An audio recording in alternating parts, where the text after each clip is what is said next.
everyone. Happy Monday. It like feels like a Friday for me.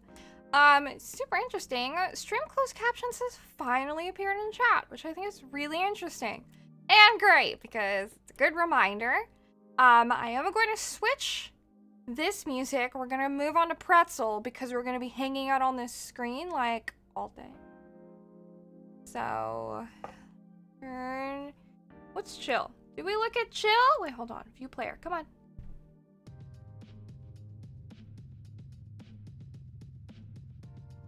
I'm gonna do country too, guys.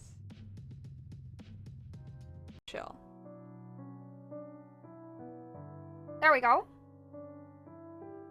Suspicion on SCC? No, it's like I had turned on, there's like a service with the bot where it's like, hey, we can remind you to turn on captions if you'd like. And I was like, oh, I'd love that. But they never showed up. So I was just kind of like, huh, weird. But I guess it's working now. So that's good. Okay. Can I turn this down on my end? I can't hear myself think. Ooh, much better. Okay. That's good that it shows CC is working. Well, it's a bot that's like reminding me, but yes. Hello, Kevin. Hello, Porter Knight. Welcome in. Hello, Wallow Genie. Everyone else that's here. ZN6 Mike. Swagnarok, Thunder. Just making sure that's okay. I'm burning incense behind me for vibes, but I don't know if I want it there anymore. We'll see. I don't know. It's just kind of chilling behind me. Thank you. Oh! Hello, Victor. GD, thank you so much for subscribing with your Prime. For 30 months. That's crazy. That is 2.5 years, which is crazy. It's a long time. Thank you so much for being a part of my community and supporting me and subscribing. It means a lot. Okay. I also have a couple things to do here. I'm gonna do this. Oh, shit! Yo, happy 1 year, Victor! Thank you so much for re-upping your sub as well! That's crazy. Did you really come in a year ago? Hello, Usagi. Let me also take that off because... Yes. Okay. And then let me move this down. There we go. Much better. Okay.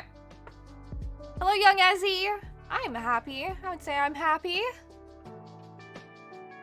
1 year ago today, maybe not necessarily today, you found out that I think hot dogs are like tacos.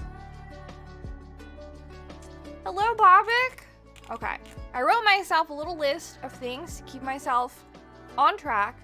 Also, so I was like, man, I feel like I should do this more because it's like when I'm like getting ready for stream, I always have like all these like thoughts and then I like never execute on them because like I forgot. You're happy, I'm happy? How are you doing? See incense smoke flying around me. Anyways, welcome. So today is a Mental Health Monday. And the last time I did one was like hella months ago. It's been a long time since I have done them because I hadn't felt like I was like in a good mental space to host them. Because they can be not necessarily like mentally, like not like taxing or demanding, but it like requires me to be like obviously like in a mental space where I feel capable of hosting these sorts of deals. So, but they're back. It also like took a sec to kind of get things like set up. I do have, as you can see like in the title probably, we have the command !MHM for Mental Health Monday. It's basically this, because before when I was doing Mental Health Monday, I had my green screen. And, my green screen, I had the rules like floating, but, I don't like that anymore. So now it's gonna look like this. But yeah, a lot of the reasons why I stopped doing Mental Health Monday was my own mental health, was kind of it was not so great. Obviously I was dealing with a lot of things while I was moving out of California. A lot of them are because, the person I was with, my ex, was very like, you're so hypocritical about doing Mental Health Mondays, blah, blah, blah. And I was like, well, that's not true at all. But now I feel all like, self-conscious. Like, now I've associated hearing things that he says with these things. So I wanted to give myself some time to process that as well. We'll go back to business. Not sure how regular this is gonna be, because I still do want to work through, like, Parasite Eve. So maybe I'll do them, like, once a month. I feel like it'd be a good idea to, like, keep doing this into, like, the holiday season, too. Maybe more. We'll see. I know the holidays are, like, a stressful time for some people, so... But, they'll be around. That'll be it. So this is gonna be a serious stream? I mean, like, we could still be, like, silly, but we're gonna, you know, have discussions. Hello, Cal. What's up, sir? Not worth the bandwidth? Yeah. Truly. But yeah. So I just wanted to check in with you guys, and I feel like I've been MIA a lot around, especially because, like, last week I wasn't doing a lot of streaming. But in case you missed what was going on in my life, I wanted to give a quick update. Serious but wholesome, comforting? Yeah, totally. Hello, Omni4 Gaming. Thank you, and right back at you. Duo came to visit on Thursday, which was great and a lot of fun. So I was making sure, because he visited, so I wanted to make sure that, like, I was getting a decent amount of work done, and Kel's coming this weekend, so just, like, visits happening, so I just wanted to make sure I got, like, a lot of work done, with commissions that I have, and I'm still working on some commissions and have some things to do, so that's why my streams have been pushed, like, 7 p.m. this week minus Wednesday, but, getting all this stuff sorted. Incense over here? Super smoky. Oh well, I guess that's incense. Anyways, but yeah, Duo visited, which was great and a lot of fun. Saturday we went to this like local Japanese garden, which was really cool. And then we had our Discord meet, which basically Ace came and partied with us. We went to the Eastern State Penitentiary, which is kind of like this jail place, and they had a bunch of haunted houses. So that was like really cool to do because I haven't done something like that in a while. Last year when we were doing Halloween stuff with the Discord, we did the Winchester Mystery House, which was a ton of fun. So it was cool to do more Halloween stuff. Excuse me. And then yesterday, thought I was just gonna go apple picking in the morning. Discovered it was like this whole ass like fair event. Wasn't really prepared for that, but still like kind of enjoyable checking some stuff out. It was so much fun. Hello, Jacob. It was a lot of fun. IRL scary stream soon? Like which? What? Found out your Xbox 360 version of Silent Hill 3 now works on your Xbox One. Oh, that's exciting. Silent Hill 2 and 3 are pretty good. Saying hello to Jacob. But yeah, did some apple picking. I was out for like so much of the day. And we all were like not really sure like what to expect with it. But we were all super exhausted by the time we came back, and then I wound up passing out and then missed movie night. So apologies. I did get a lot of rest though, because I wound up like passing out like kind of early-ish. I slept like so much. But this week should be good. So we're back onto full week of streams. And then we will be finishing the Danganronpa anime this weekend. So super duper exciting. Rest always best. Rest is very important and healthy. I bought that Silent Hill collection with my very first paycheck, so it's kind of special for me. That's awesome. That's cool that you still have it. Hype? Yes. So we'll finish that up. But yeah. But yeah. That's me, pretty much. That's what's been going on. But I wanted to check in on you guys. See what's been up with you, if there's any topics you guys want to discuss. I was curious to see how people were doing. I feel like there's a lot of things that happened in the internet world this weekend as well. Speaking on anime, what's my favorite thing to see in anime? I like the depressing shit. I like when people do badass things in like not great circumstances. Yeah, the internet recently had so much going on. Yeah, there was just like a ton of like events. I was trying to think. I feel like there was kind of like all the stuff that was happening on like Saturday, and then like, well, there were like two things that kind of, well, they all kind of happened on Saturday. I feel like they all happened on Saturday, honestly. This weekend was insane with rough news. Yeah, there were 4 things that I had written down that had come up off the top of my head that I thought were like super nuts. But IRL, I got caught in the rain, got sick, recovered, and feeling way better than yesterday. Just like a quick like fall cold. I'm glad you're feeling better, but I'm sorry that you got sick. How's everyone else feeling? I feel like I've been seeing a lot of just like general internet vibe check. I feel like so many people are like really going through it. I feel like it also helps to do Mental Health Monday now, just to check in. I don't know if it helps people to vent about things, because it seems like it's rough everywhere. Even on things like, I know people are just like really frustrated with like groceries because of like inflation, just like things being expensive. I know a lot of people that are running their like stay-at-home, you know, businesses, small businesses, I heard are like really suffering. So just hope everyone's okay. Yeah, it sucked, but I hardly got sick too, so it was like, yeah, my body needs a break and to take care first. Oh, I'm glad it was like something minor. Excited to cook food with you again, see, and that's how you're doing. I know, I'm excited too. It'll be good.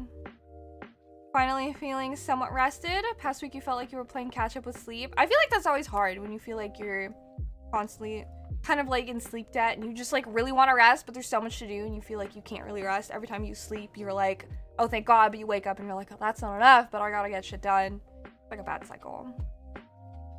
So going through it, oh, I'm sorry, Mike. Focusing on my family right now. You got this. I know that it's tough. A lot of it, I think, comes down to like prioritizing as much as you can and the whole serenity prayer of doing what you can, accepting what you can't, basically. Don't you think it's awful that we have to work to live okay in modern life? I mean, I feel like capitalist society is like where I have a lot of my issues. Bro, it's so hazy right now. I feel like I like the idea of like barter society, but I do think that like in terms of modern society, there are a lot of things that we trade in order to have the conveniences that we do, like year-round fruits and like electricity and stuff like that, the internet. But I mean, I also kind of do feel like there is a general societal degradation. I do think that there's like the simultaneous like super advancement, but also things are going to shit, so I don't know. It's stuff. Hello Argo, welcome in. The trip was great though. I love seeing the photos. It looked like you guys had fun. How was Claudia? I didn't see her in any of the photos. I don't know if that was like on purpose or anything, but I hope she had a good time too. It is Argo.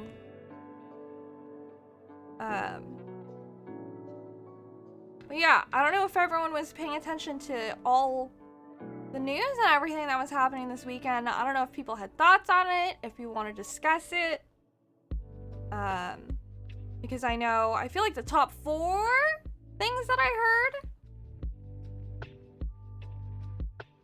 I don't know if people heard top 4 things. There is also TwitchCon stuff, true. You can have a surprising amount of things done by bartering, not guaranteed to be good work though. Yeah, that is true. So good. She's good still collecting photos. You're still seeing TwitchCon stuff.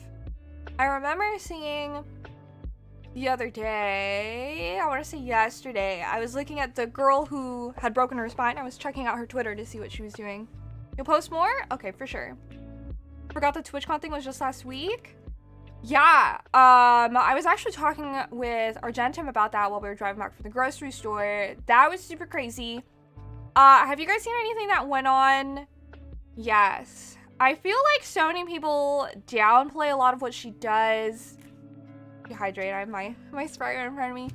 Downplay everything that happened to her because she also used to do porn, or still does porn, but also is a streamer, which I think is really sad. But it seems like she went under like really intense surgery. The spine thing, you watched the video, but it sucks it happened. I saw the video and it was pretty fucking gnarly. It doesn't like look like much, but I feel like knowing that she's impacting on concrete makes it awful. But it seems like she's making a recovery. I haven't heard anything about what's going on with that legally. Like, I don't know what the fuck is going on, but I'm sure we're gonna hear about it. I hope so. But yeah. The Amaranth expose was pretty huge and disturbing. Yeah, that was something I kind of wanted to touch on too.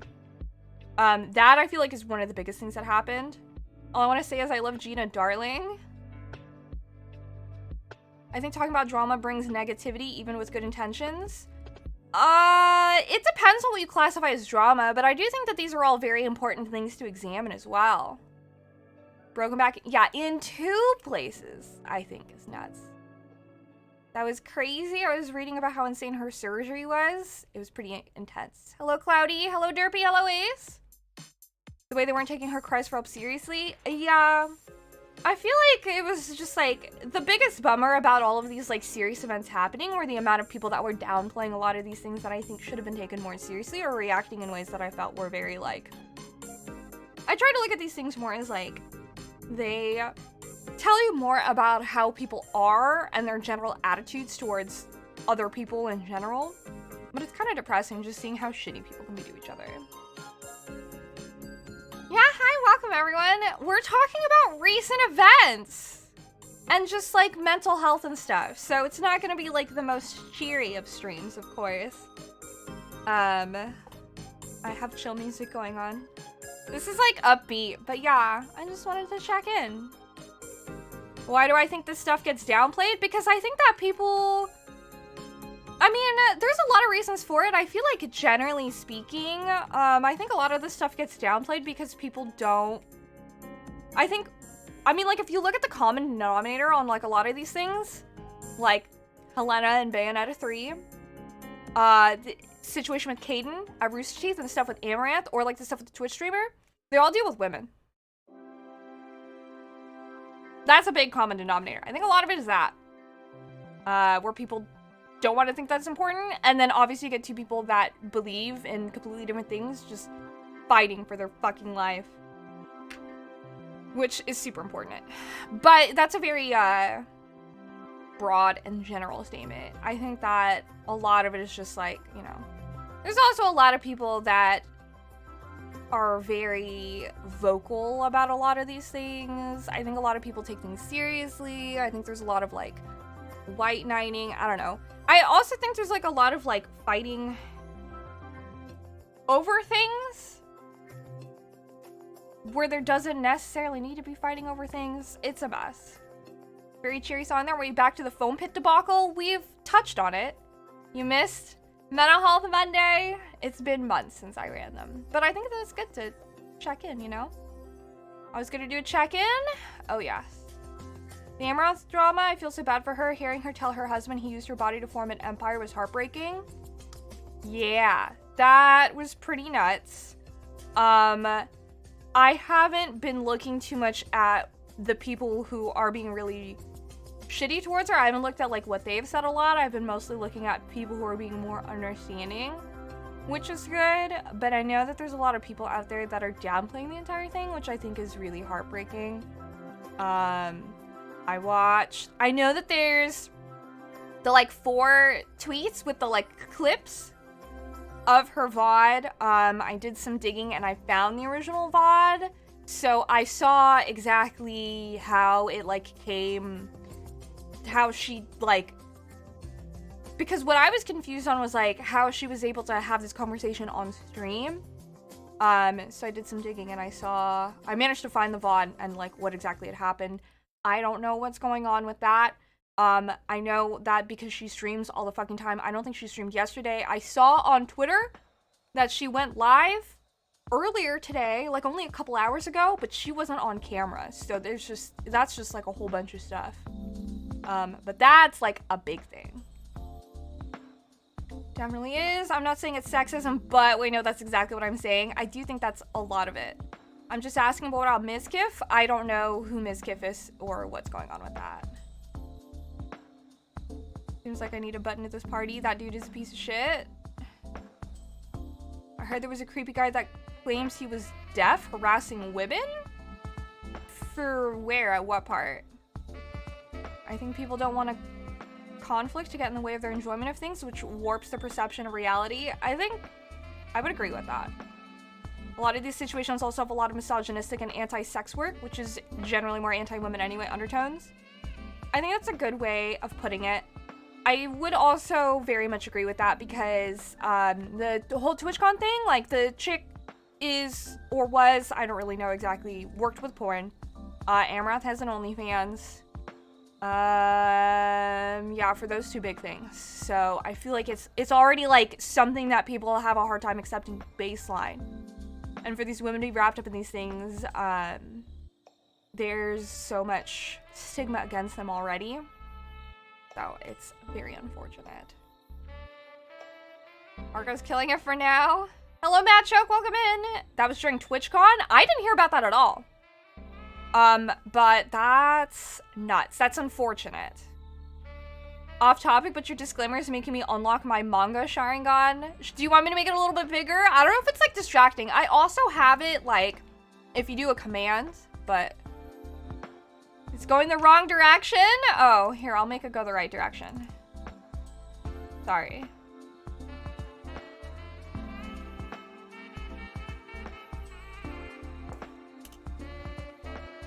There we go.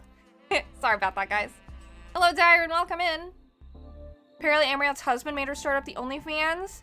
Apparently he coerced her into a lot of shit. I haven't reviewed exactly what she had said was going on, but it sounds like a lot of the things that she was doing weren't things that she had necessarily wanted to do or chose to do out of her own volition. Which I honestly can, like, understand and relate to. Having been in abusive situations and everything, like, there are a lot of things that I feel aren't necessarily, like, parallels, but I see a lot of, like, echoes of situations that I've been in Amaranth's situations, so that's really, like, wild to me to just, like, see these things happening, like, to someone so, like, big. Like, she's a big name, so. At least no one was filming people in the bathroom? What happened? What? Was that, like, a thing right now, or what? You didn't hear about the Amarath husband thing until now, but yikes. Do you guys want, like, a quick summary of, like, what's going on with that? I'm not sure if we're all on the same page, too. Oh, by your manga Sharingan, you had to read right to left? Oh, I see. I sincerely hope she gets out of that situation. I do, too. I feel bad for her having, like, because I can, you know, like I've said before, I can relate in, like, a couple different ways. And it makes me sad knowing that, like, even if she gets out of that situation, she's gonna be, like, fucked up for a good long time. Having escaped an abusive situation and been in, like, something like that, it makes me sad because it's gonna haunt her for fucking forever. She's gonna be ruined for the rest of her life the way that, like, I am also scarred for forever about my own trauma. Like, it sucks. It's sad. I saw the Rooster Teeth stuff, was listening to Hang Time talk about it. They used to work for Rooster Teeth, so they had some good insight regarding it. I had heard peripherally a lot of Rooster Teeth stuff that was going on. I saw Caden's post and was like, oh, that's interesting. Didn't realize this was going on. I've never been a huge fan of Rooster Teeth myself. I would watch their stuff, like, occasionally. I liked Ruby Genlock, the, like, one season that it had. But, like, I didn't know a lot of other stuff. But, you know, obviously it's still disappointing to hear shit that corporations or companies or whatever do. And the best way to solve hate is to have healthy discussions with people who agree and disagree with stuff. Yeah, I mean, I feel like that's also part of the reason why we have, or why I like to have Mental Health Mondays, is because I think that's really important to have platforms and spaces to discuss things and, like, share information and reflect on it and stuff like that, especially because this is, like, you know, real world issues that all just exploded over the weekend. I've personally tried to avoid diving too deep into it because I know all the takes people are gonna have are gonna piss me the hell off. It's been tricky, like, navigating some of the stuff, for sure, but yeah, it's definitely a frustrating topic. Finally made a good video on it. You'd like to be on the same page? You also heard about it? Okay. Again, going back to people trying to blindly defend their stereotypes and spin shit for themselves, fulfilling prophecy. You don't know much of what's going on? Okay, I could do a quick summary. Let me catch up to chat really quick. Dr. Disrespect. Oh, got kicked out of E3 for streaming in the bathroom? That's insane. I feel very out of the loop with like pop culture stuff. I had no clue that was a thing. So thank you for telling me. This is the fucked up thing about the internet. My gut reaction is to say proof required because I've seen so much bullshit drama, but on the other hand, what reason and end would she be pursuing with this testimonial? So I'm siding with her until there's more data. I would generally advise that folks don't get into the comment sections for the sake of your mental health. I would agree with that. So I can summarize for you everything that's been going on this weekend, according to what I've seen perusing the internet. And hello, Baron, welcome in. I also want to touch on responding to Derpy really quick before I summarize things that have happened. I completely understand where you're coming from, and I think it's a very understandable thing. I feel like it's important to acknowledge, like, there is a lot of stigma. I feel like especially for masculine people in society, it's very hard because I know a lot of people tend to feel like, oh, but, like, I'm a good guy. Like, I don't want people to, like, make things up about me, or, like, you know, like, maybe they're trying to ruin someone's life. But a lot of the thing is that, like, I saw, like, a nice, like, Twitter response to it. But with, like, things like this, I think especially with abuse or, like, mistreatment, I feel like it's important because I think that a lot of people think that you have to be, like, 100% dedicated to picking a side. But I think that it's important to acknowledge that in the reality of things, like, you don't have to, when you pick a side, it's not like you're locked into that side, you know? I think that it's important to, when victims come out, I think that my general practice is like, let's believe the victim, but let's also be open, yeah, side with the victim until proven otherwise. I agree with that entirely. I think that it's good to say like, yeah, so what I've heard about the situation is XYZ. With the information that I know, my stance is that I believe, you know, this person deserves better, they didn't deserve what happened to them, and this other person is wrong. And I think it's also to understand that, like, or people should be more okay with other people knowing that, like, if more information comes to light and the situation isn't what we thought, then our opinions are allowed to change. Just because we, like, pick one person or, like, yeah, they're good, the other person's shit, I don't think that you should, like, 100% commit to being, like, you know, I picked this person, and I'm gonna defend them no matter what. I don't think that that's realistic. Because things change, situations change. When we hear about things like this, we don't know exactly what happened. Everything that we hear is always gonna be, you know, like, at best, second hand, third hand, fourth, fifth hand. A lot of things get processed. All of everyone's perceptions and understandings of things are tainted by things that have happened in our own life anyways. So I think generally it's good practice to be like, well, with what I know, my opinion is that XYZ. And I think that's generally something that more people should do that I don't think enough people do. I feel like a lot of it probably stems from being afraid of being wrong, but I think that, I don't know.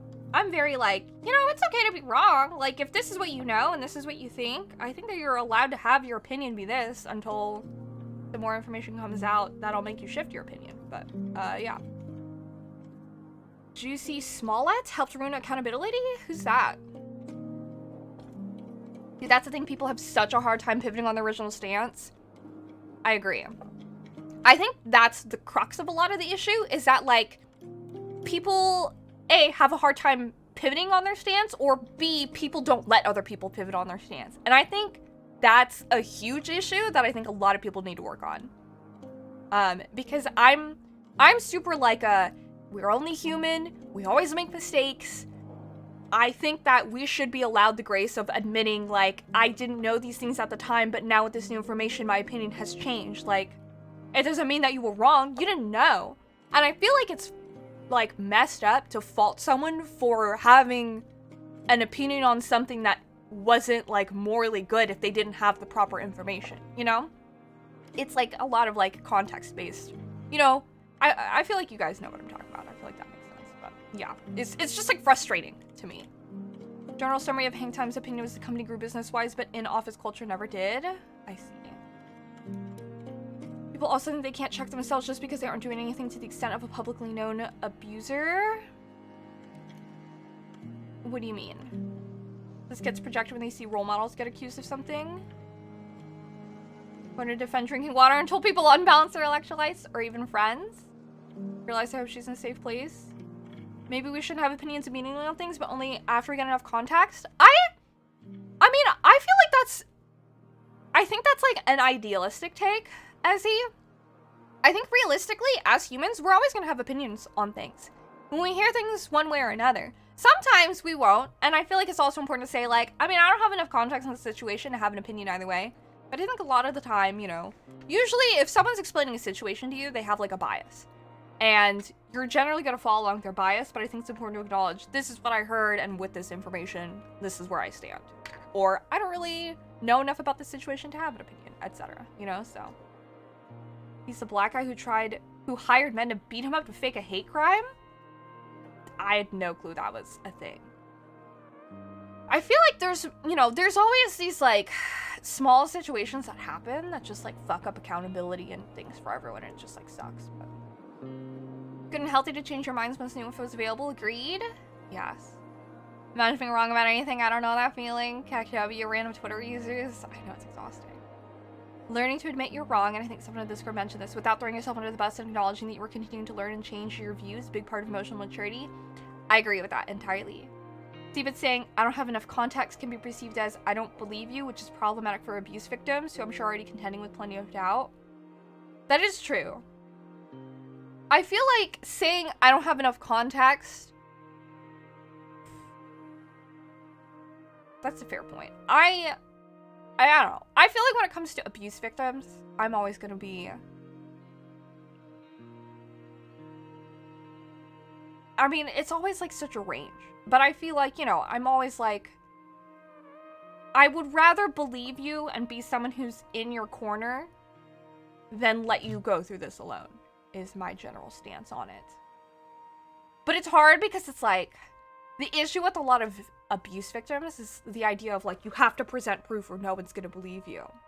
Which already stigmatizes, like, it's already hard enough admitting that you've been abused or acknowledging that abuse has happened. Because you never want to think you're the type of person who it'll happen to. The language matters here and timing. Being wrong is always a chance to be more right. Yeah. But yeah, that is true. That is a good point. I feel like a lot of it would be like contextual, but I feel like for the most part, if it comes to abuse victims, when I was speaking about not having enough context, I was thinking of like not such extreme cases. More so like, I got in a fight with so-and-so and they said this and I said that. And you're like, well, I don't know exactly. You know, like if someone says something that doesn't seem like what they normally say, I'd be like, I don't know, I feel like I need more context. That doesn't sound right. But I feel like I need to know more about the situation kind of thing, so. If a good friend comes up to you and tells you they're being abused by a good friend of yours, is your first thought to say to them, I don't have enough proof, I would hope not? Exactly. Like, I feel like in those sorts of things, it's important to be like, okay, that's a serious accusation, and I would hope that you have enough, like, trust and faith and have a good enough relationship with your friend where you understand that that's not the sort of thing that someone says lightly, you know? Gaslighting is some BS. It's already hard enough to come out about your views. Yeah, exactly. Okay. Yeah, I'm sorry that you're dealing with that, Mike. Okay. So to address exactly what we're talking about, things that have happened, some small things that happened, small-ish. Helena, the voice of Bayonetta 3, came forward and was saying that she was not being paid enough. She was offered $4,000 for all of her voice work for Bayonetta 3, so she turned it down, and she publicly asked people to not support Bayonetta 3. Hideki Kamiya tried to call her out on Twitter. Hella people started yelling at him, then he just deleted his Twitter account. So, that's kind of nuts. Internet thing number one that I saw that had happened. Saw my baby brother and his fiance for the first time in over 3 years. In SoCal. Did it go well? It sounds like good news. I've seen enough abuse that I pretty much go fall on the side of the victim off the bat until I'm shown otherwise. I'd rather be wrong defending them than about not defending them when they needed it. I understand that. I feel like these situations are always so tricky because it's like, I've also seen cases where abusers will go Darvo and they'll be like, actually, I'm not an abuser because I was abused by the victim. And that's just really frustrating because it undermines the sincerity and the truth of the victim. So it's like this shit's always so hard to navigate because it's like, because people lie. So freaking annoying. 4K is a ripoff. 4K for voice work for an entire game is BS. She said no, and the new voice took the job. Yes. Bayonetta 3 thing reminds me of the SAG-AFTRA strike in 2017. I don't know how much she got for previous games, but she helped grow Bayonetta as a franchise. I heard that they also were shafted and it was supposed to be a better release.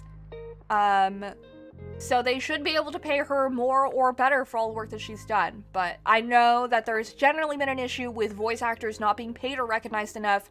I feel like it's tangentially related to Charles Martinet not voicing Mario for the Mario movie and the role being instead given to, like, Hollywood face actor Chris Pratt, who also has done voice work but is not, like, you know, the voice of Mario. So it feels very, like, in that circle. So that's one thing that happened. You missed him, was good? That's good. People started dragging the VA they hired to replace Taylor. That VA likely had no idea. It was probably told scheduling issues. Ass House Center love witch hunts, especially of women. I think that's really unfortunate. Helena Taylor was the original voice of Bayonetta. Jennifer Hale, I believe, is the name of her replacement. It has nothing to do with her. Like, Platinum Games should be the target. Platinum Games just went with the typical Japanese way of firing someone, which doesn't make it right. They should have just either handled it better or paid her more. I agree. We had a lot of drama when my dad passed. He moved and I kind of estranged himself, but the lines of communication have reopened. That sounds a lot better. They're set with Mob Psycho as well. There's a lot of issues within the VA, like, I mean, there's a lot of issue with business, period, but the VA business specifically is, like, they're horrifically underpaid, which is really sad. So that was one thing that I saw that was going on this weekend. Second thing that I haven't really talked about too much, G4 TV dissolved and a whole ton of people found out from, like, a leak that they don't have their jobs anymore, which I think is really sad. Kind of nuts they went with Jennifer Hale since she's super prolific and probably expensive. You'd think that voice actors make good amounts of money, right? But apparently they don't. So it's like, I don't know. Was she really expensive? Did they pay her more? Or, like, you know, I'm curious about what might have gone on there, but I don't know if we'll ever know. You know, people are saying how terrible 4K is, but are they talking understanding how VA rates work, or are they just pulling outrage out of their asses? That's a good point as well. I'm guessing she's getting more than 4K. I mean, I don't know. Voice actors are actors too. I mean, they deserve to be paid and compensated for, like, all the time and everything that they learn. You know, doing their craft, their art. It's a different way. There's a reason why, like, not everyone can be, like, a voice actor. But, yeah. G4 TV thing. There was a thing, with Rooster Teeth. I invite y'all to jump in if you know information about Rooster Teeth. You're the completionist. Found out through the tweet G4 made that he's out of the job with them now. I love his work and hope he finds some stability quickly, as he's mentioned in some past videos he's going through some mental health stuff. It generally seems like there's not... Like, as a content creator, I'm going out my fucking mind with job stability all the time because I'm like, how the fuck do I know that, like, I have, like, enough money to, like, survive rent this month? And, like, there's a part of you that's like, oh, I'm not alone, but I'm like, wow, holy shit, it really just sucks everywhere, doesn't it? Like, no one's got stability. Everyone's going, like, crazy and is depressed because, like, shit's so rough, so... It's like, oh, I'm not alone, but also, wow, we're all just in it, I guess, so... In general, yeah, VAs get paid jack squat, but Jennifer's, like, top-tier talent. She's 30 years in the biz with so many big-name roles. It's true. If her rate is $500 an hour and they scheduled 8 hours recording, 4K doesn't sound terrible. I mean, I'm sure it's more than that, but IMHO, you should be paid fairly for your time. Well, I assume if she's so upset about being paid 4K, that she would be entitled to call her call to boycott and would have first-hand experience with rates. I would as well. I feel like if she was being paid the amount, because it's like, I don't know, if she was not being paid the amount that she deserved, I feel like she would have complained at a different time. You know, like, it's gotta be a reason for things happening when they happen. Haven't heard from Jar in a while. Did she actually play this rate structure in her videos? I don't think she did. I don't know what her rate is, but...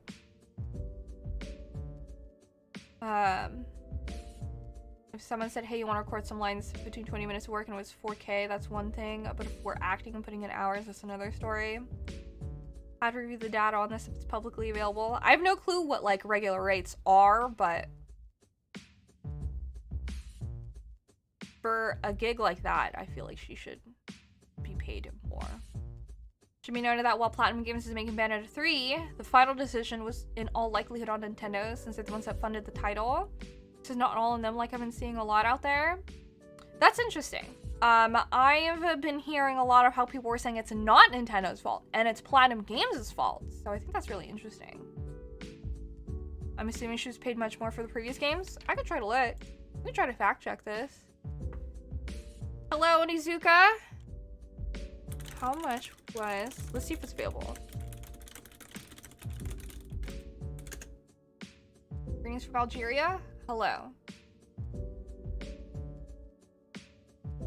Okay, well there's some... There's no hard facts. Let me see.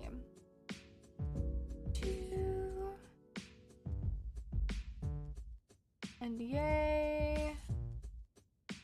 How much do game voice actors get paid? Okay. No one wants to take the rap on this one? Well, it's up to PG to hire. Not Nintendo will have anything to do with hiring. Nintendo's publisher, Platinum's developer. It's most definitely on Platinum. A lot of people's opinions are like, instead of doing this, why don't you do this and that will impact my relationship with the game? So frustrating, shows people ignorance on the matter, downplaying the impact it had on her. Golly, you type so fast? Sure do. Okay, according to GameWorldObserver.com, how much do video game voice actors get paid? Voice actors may work individually or be represented by the Screen Actors Guild American Federation of Television and Radio Artists, SAG-AFTRA union. The organization helps set minimum wage guarantees and negotiates with the gaming industry. Actors are usually paid for sessions rather than getting traditional salaries. As of 2020, the standard minimum rates for video game actors were 902, 4-hour session up to 3 voices, and 451, 1 hour, 1 voice, according to a SAG-AFTRA rate sheet. As Taylor told Nintendo Players UK in 2018, it took her 4-hour sessions to record all the lines for the first Bayonetta. However, the rates were lower back then, so it is unclear how much money she got for her work. So 4-hour sessions for Bayonetta 1. If she had done 4-hour sessions, that would have been $4,000.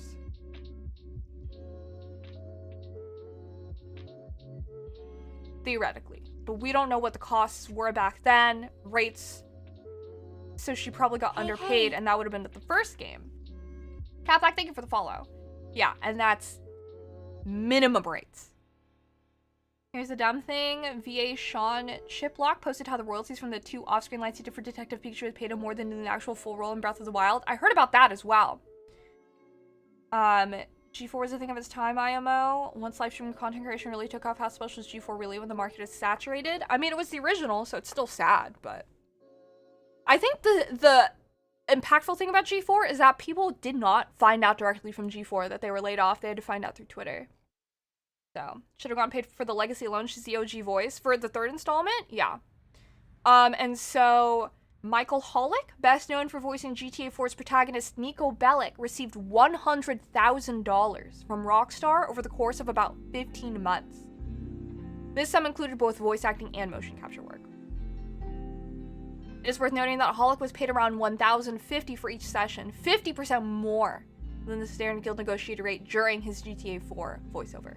But he didn't see any royalties or residuals, even despite the game's huge commercial success. Yeah, and then Sean Chiplock actually is in this article as well. Who voiced 3 characters in Breath of the Wild, was paid $2,000 to $3,000 by Nintendo. He noted that he made more from his work on Freedom Planet 1 due to sales royalties.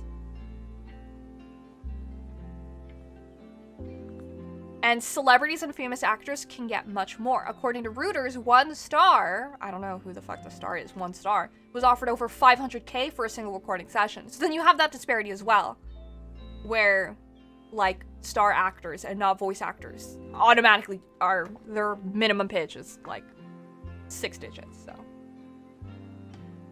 Also, those rates are union, not all projects are union, yeah. So from this info, we can deduce why it'd be insulting to be offered the bare minimum rate, not even counting inflation. Always get royalties? I know. So, that super sucks. Okay, now we know. Yay, research. So, that's the big issue that was going on with Helena and, like, Bayonetta 3. So, she has asked for people to boycott the game. So I know I stated on Twitter, I'm not gonna get the game. I'm not gonna play it. I support her. That's my choice. I'm not gonna judge you for your choice. If you want to play it and do it, that's your choice. It's your life. But I'm not gonna stream it. You will not see it here. And the next thing that I was going to touch on is that, I don't think that's right that big stars get paid so significantly more for the same amount of work than just standard VAs. Exactly. I don't think that is right either. I touched a little bit on G4 TV. It was just something that I heard.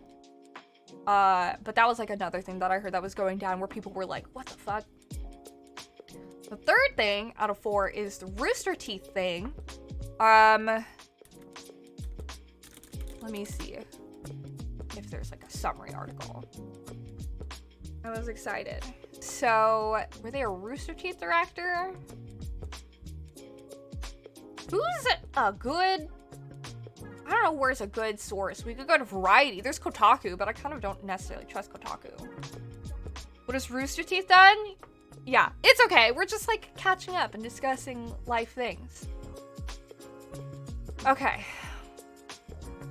So, I heard that there was like a couple of things that happened. Like someone left Rooster Teeth and it kind of caused this like ripple effect of some other things happening. But what I majorly had heard, excuse me, is that this person, Hayden Jensen, who worked at Rooster Teeth from 2013 until earlier this year. So 9 years. She was a producer and a director who mainly worked in Rooster Teeth's Achievement Hunters games group. She faced a lot of slurs, that I will not repeat. They used a shortcut of the slur as her name because they couldn't use that name, like, technically, so they did a nickname, and a lot of people, I think, at the time probably thought it was, like, an affectionate nickname or something for someone, but it was actually short for a slur. They tried to report the use of the name to HR, but apparently nothing was done about it. A lot of people just kind of, like, downplayed this person, what was going on. Then in 2013, Caden came out as trans, where things got even worse. They stopped calling her the derogatory nickname, but then they started, like, outing Caden. They said, my acting manager began to harass me and lie to the community anytime I was planned to be on camera and couldn't show up. They were still trying to reach out to HR to resolve problems. It just got worse. There was a lot of unpaid voiceover work, yet again, that they had done from February to November 2013 while at Rooster Teeth, including voicing May Marigold for the company's Ruby anime-style series. Jensen said she was underpaid compared to coworkers and industry standards. She's talking about how she's still recovering from debt. They didn't receive, she said, I never received a proper raise even up until I quit. Until the end of 2020, she was paid around $40,000 a year as producer/director, which was almost $30,000, almost half as the lowest paid person next to her. Her hours were routinely 7 a.m. to 11 p.m. So yeah, so she just kind of came out with like this huge thing that was like kind of like, hey, I'm done. Fuck Rooster Teeth. All this stuff happened. So, understand the drama between Rooster Teeth and Inside Gaming and Inside Games. You like Brian from Awesome, so much out of the loop. But yeah, that's kind of like the gist. I saw Caden's statement, and I saw a lot of stuff going on. I know that Rooster Teeth is really under fire. They released like a generic corporate response, but my understanding of things is that it's all like on fire. Matt Bragg's role got dissolved. He was forced to become part-time and shit spiraled from there. Yeah, and then I know that like on Twitter there's a lot of people, because Rooster Teeth has been around for like 20 years, you know, like they've been around for like a really long time, and so like I know there's like a couple like statements or like not apology statements that are like circulating around as well, where a lot of people are like focusing on like, oh well, you shouldn't have been harassed at the workplace, but Caden's like, okay, but what about my wages though? Like, it's a big mess. Why do companies think those standard form corporate responses actually do anything other than infuriate people? Yeah, it just like looks bad, and like I know that a lot of people didn't even know that these statements were going out, and a lot of people that work at Rooster Teeth that are not associated with this, I know, are also coming under fire, that didn't know any of this was going on or face harassment themselves within the company are coming under fire. So it's just all bad. The amount of shit that employees must also be facing on Twitter now after posting this too. Yeah, it's like, yeah. I remember back in high school when Rooster Teeth was just a silly YouTube channel doing silly Halo voices with Red versus Blue. Yeah, that's how I discovered them. I didn't watch them too much. But it is rough. We take X very seriously ad nauseum. Yes. Rooster Teeth co-founder Jeff Ramsey also shared a long message on Twitter apologizing to Caden. But yeah, I don't know. It's interesting.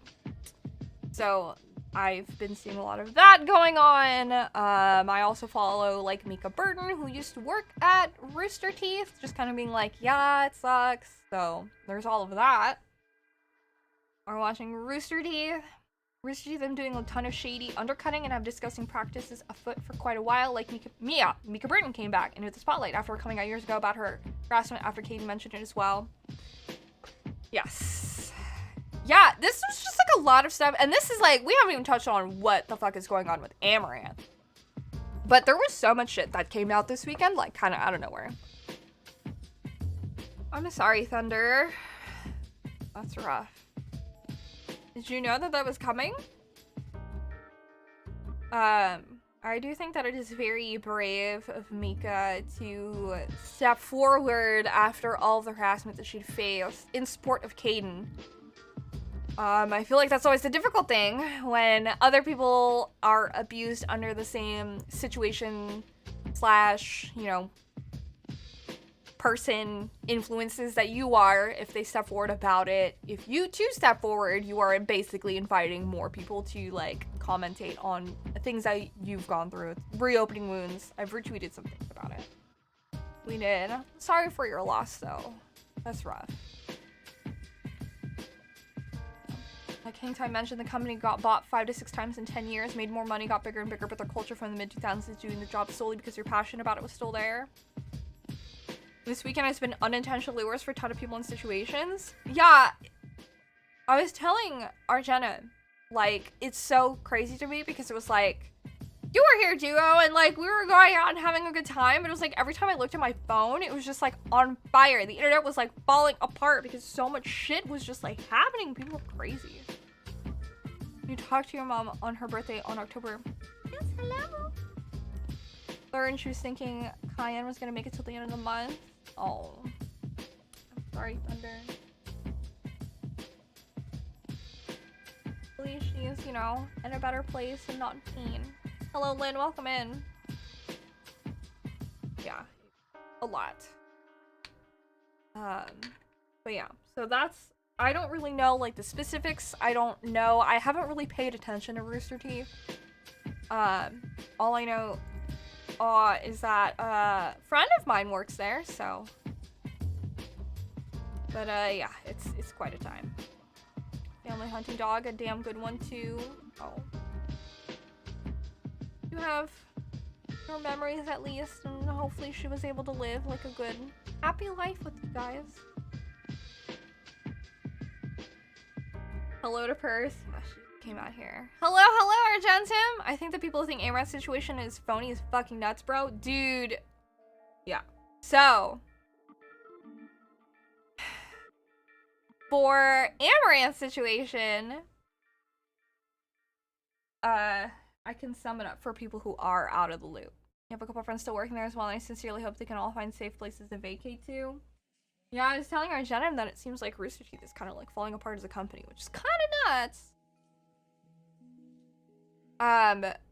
But to summarize Amaranth's situation, on, I believe it was Saturday night, from when I watched the VOD, yes, hello, Purse. From when I watched the VOD, Amaranth stepped away to take a phone call, and when she came back, she was muted. She decided to unmute and expose everything that was going on.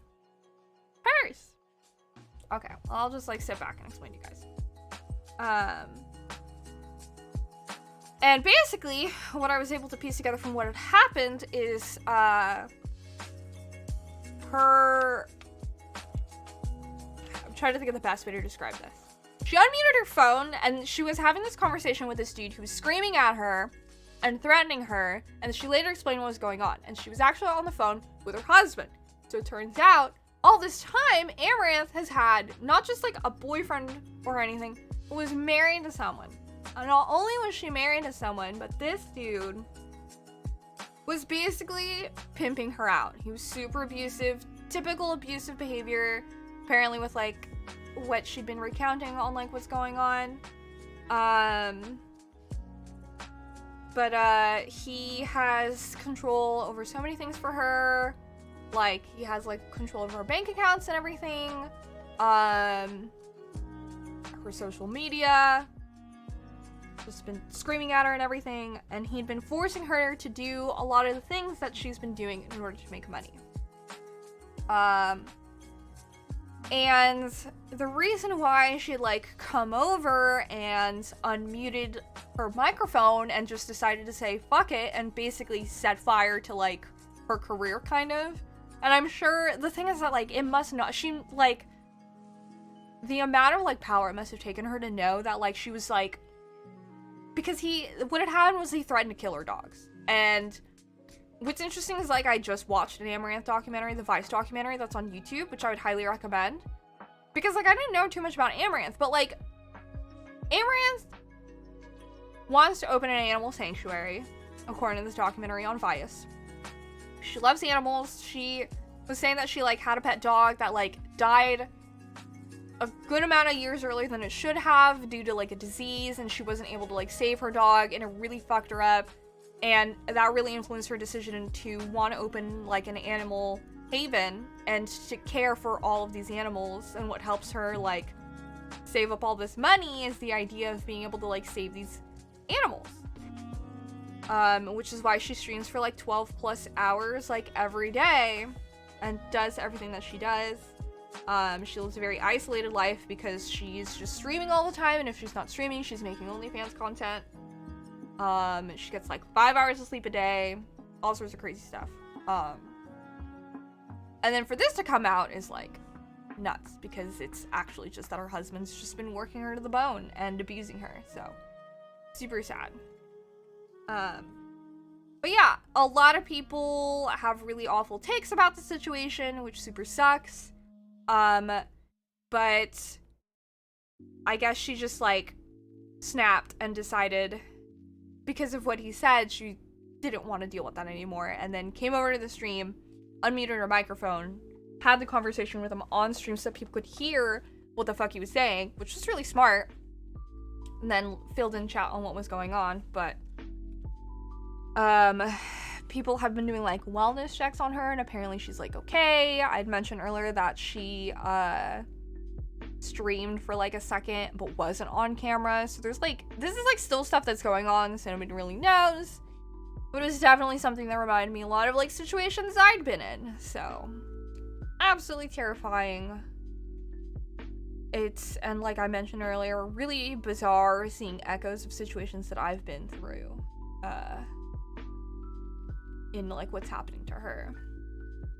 The amount of folks discrediting and gaslighting Amaranth for all this is absolutely disgusting. Yes. I'm so scared for Amaranth because I hope she's alright, since I genuinely think her Twitter isn't being used by her currently, and that's kind of scary. I've seen too many dudes just like her husband, man. Fucking scary. I saw a tweet of the garbage human Keemstar talking her down and applauding her husband's work ethic. I feel like some people just really have a lack of empathy for other people like that.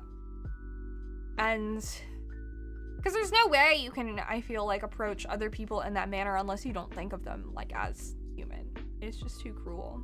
You didn't hear anything about the animal stuff? Good on her for having those goals. Really hope everything works out. Right? Like, apparently that's why she'd been, like, doing all that crazy stuff. Because she's, like, well, if I do all this stuff, I can make all of this money and do all of these things so that these will save, like, animal lives. So, gathering evidence was a good, brave move on her part. It's definitely, like, having her do that was, like, because, like, I can, like, relate. It's so important because no one will believe you unless you have proof, unfortunately. So, it's good that she was able to, like, have that. And it's hard too because it's like, even if you have like concrete proof like that, some people will still say it's fabricated. Like, even with like my abuser, when Maddie presented actual audio files of the conversation that they had, a lot of people are like, well, I don't know, that's not enough. And it's the same thing for Amaranth. Some dude will literally be screaming at her, saying that he's like using her body to build an empire, and people will be like, I don't know. She's fucked up for that, for whatever reason, because people suck, but... I need to go watching while I'm at my sister's softball practice. Oh, no worries. Thank you for stopping by, Omni4 Gaming. Why do you think people discredit stuff? I feel like, I don't know.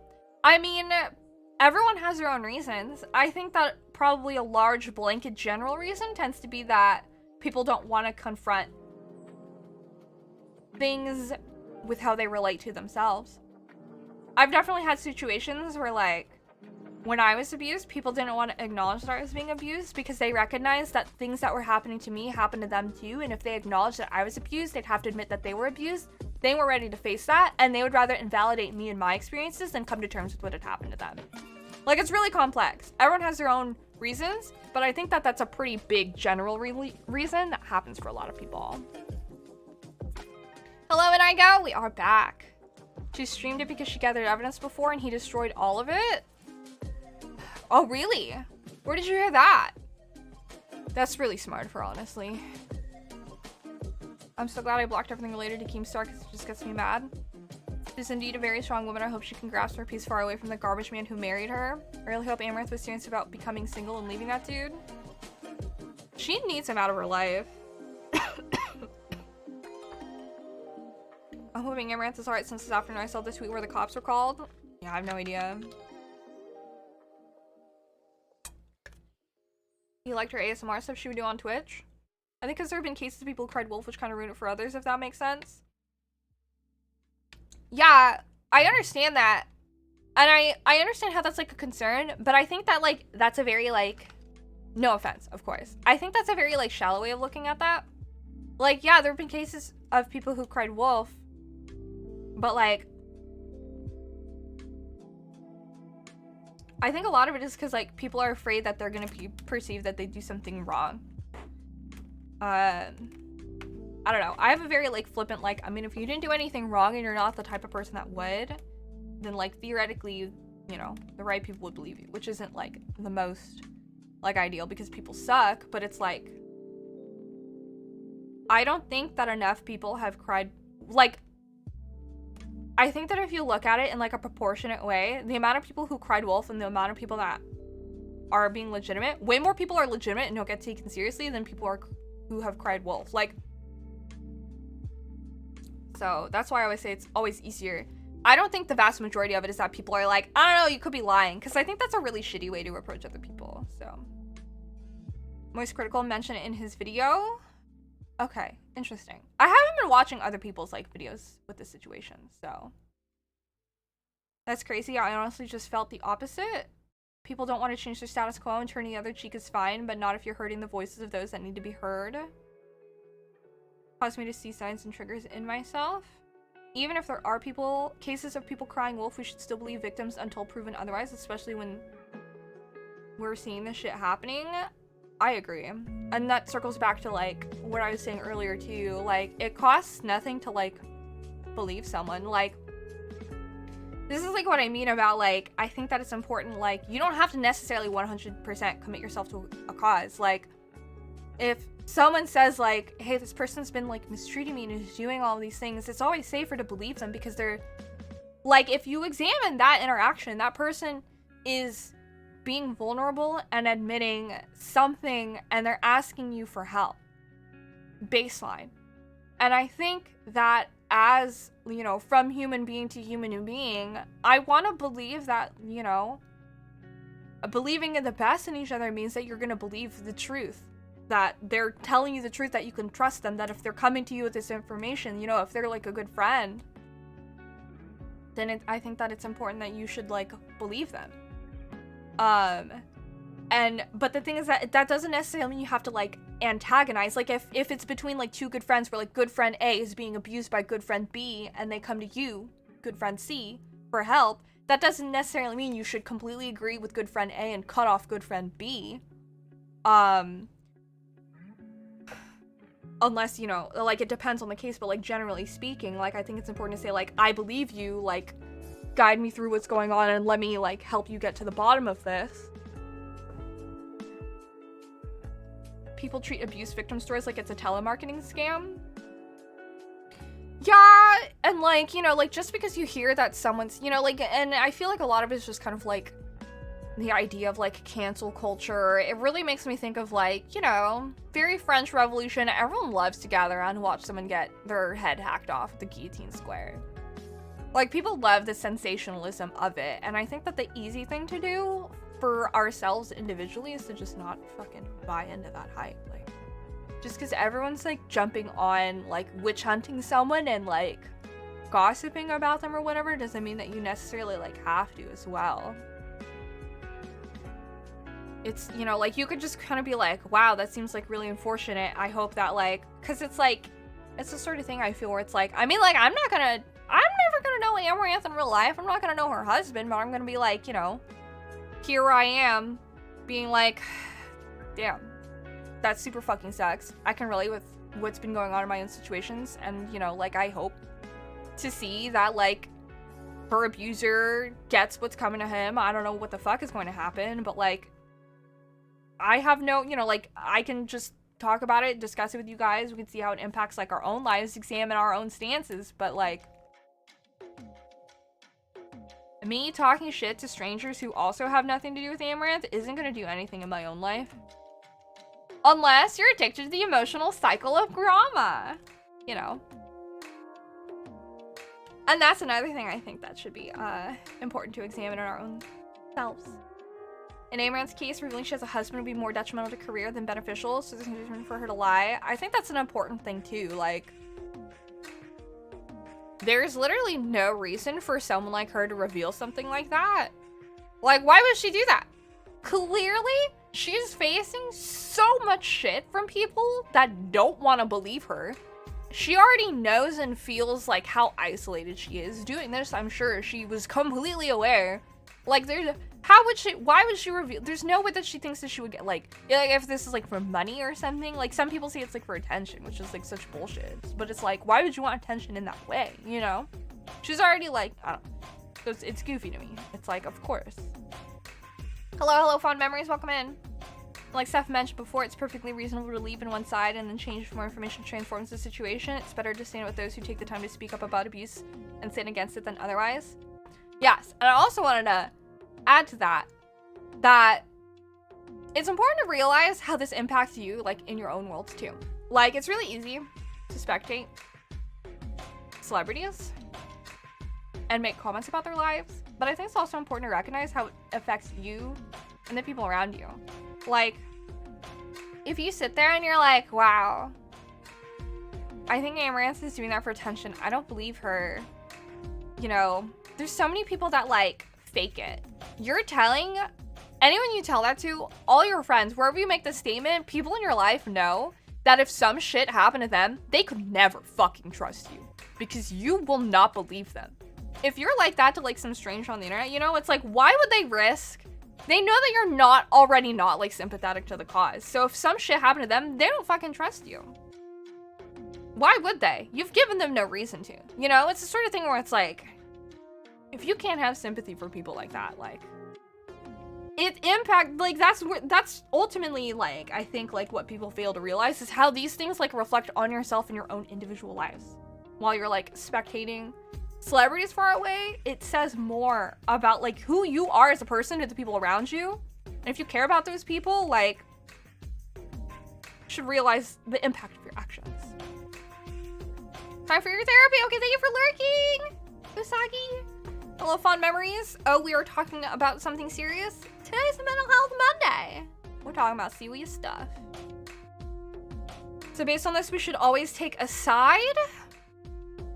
I think when it comes to abuse, yeah, I think you should always automatically take the side of the victim and be open to changing, you know, or forming some sort of like opinion. But I do think that it's important to always side with the victim.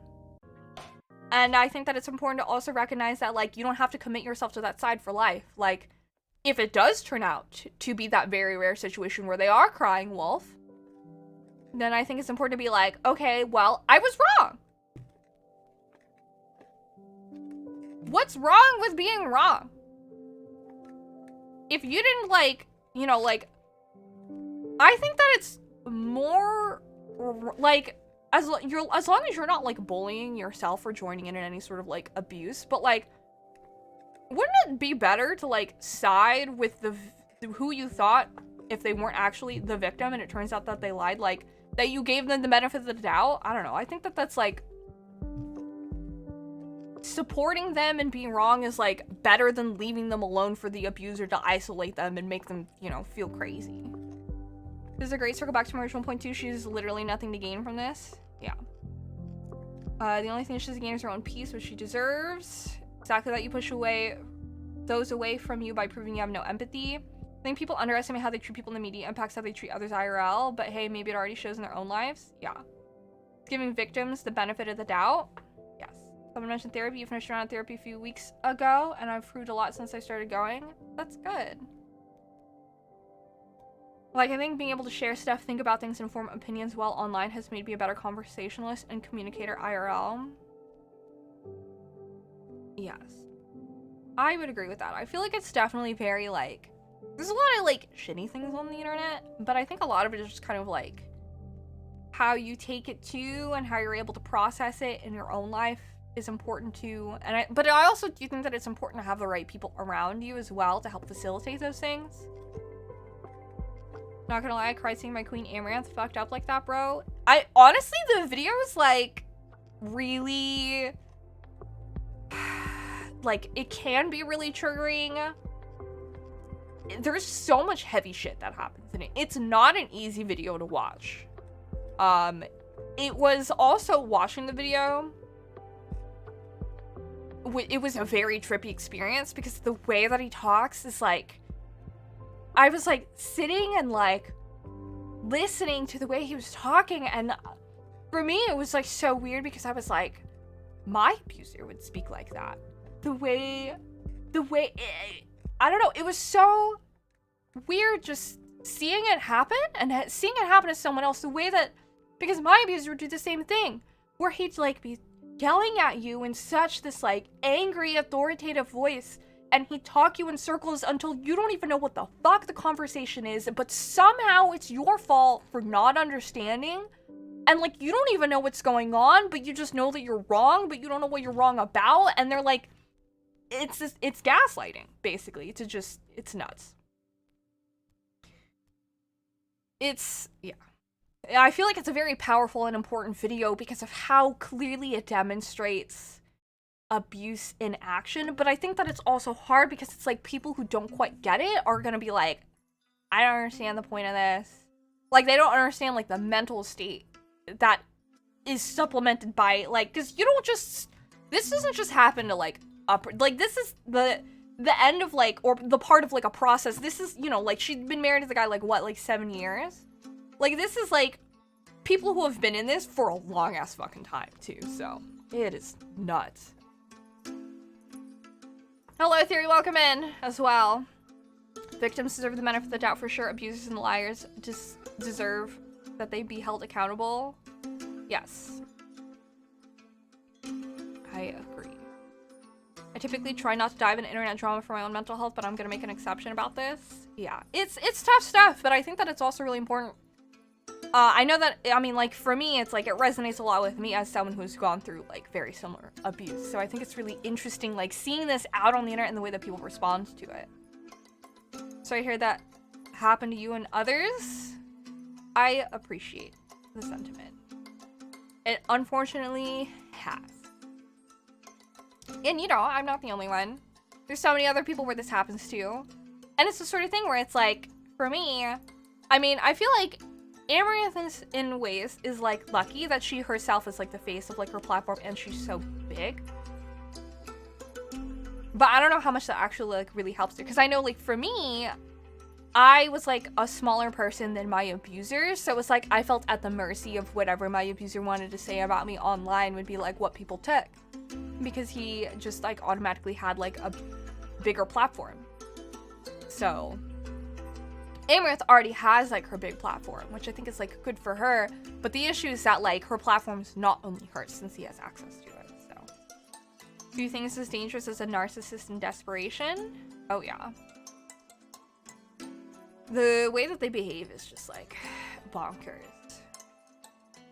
Very important to be exposed to situations like this. Rod Prime, thank you so much for sharing 111 bits. Also, I fixed my bits alert. Thank you, thank you. Very important to be exposed to situations like this. As an observer, sometimes to better yourself and learn how to better engage with it and add to the conversation in a positive manner. Yeah, I would agree. I think generally, I do think that it's very tough though. Like I feel like the situation in itself can be like very traumatizing and like uncomfortable, and a lot of people don't want to like acknowledge these things. But it is an important thing in that like whether or not you choose to acknowledge that these things have happened to people you don't know, like unfortunately there's a high chance that it's probably happened to people that you do know and you just don't know. Like whether or not you choose to acknowledge that these situations are happening doesn't change the fact that they will be happening and have happened. You know, that it's just like a thing that happens in this world. And it sucks.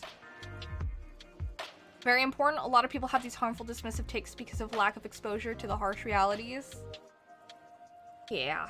I feel like a lot of the time people also don't want to like acknowledge these things as possible. Like, or like, oh, like, well, I don't think that that's the situation, etc. But it generally contributes to this climate of like disbelief and invalidation.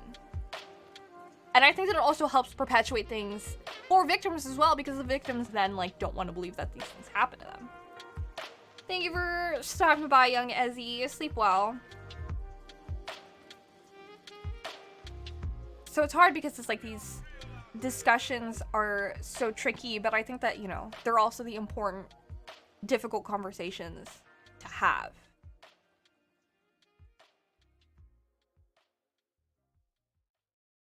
I think that it's also important, like, because ultimately it like boils down to like your own actions too.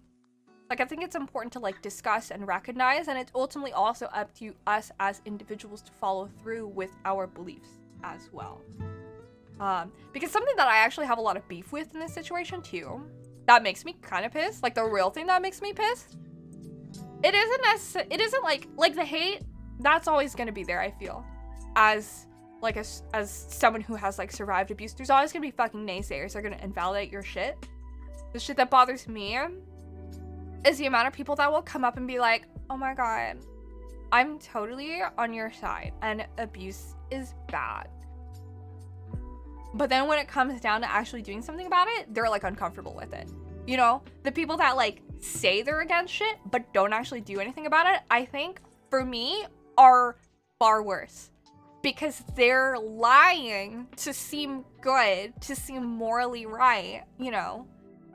All this like lip service, when it actually happens, they don't like do anything about it. That drives me nuts. Not the Valley Girl? Yeah.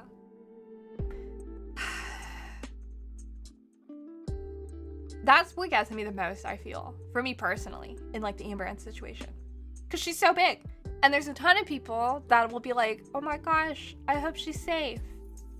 More so like the people around her. Like a lot of big name streamers have come forward and made a statement. But a lot of me is like, but we know how twisted and corrupted the world is as well. And so it's just like, there's a part of me that's like, God, I hope these people really mean it.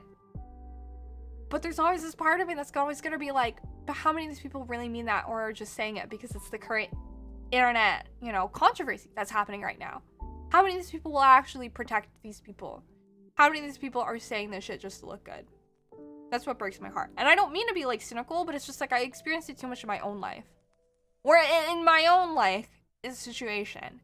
So people will come up to my fucking face and be like, oh my god, I'm so sorry, these abusers need to not be in our community. And I'm like, yeah, people should probably stop working with them. And they're like, oh, but like, I mean, I have something that I'm doing, like, with your abuser, and I hope you know that, like, I'm on your side.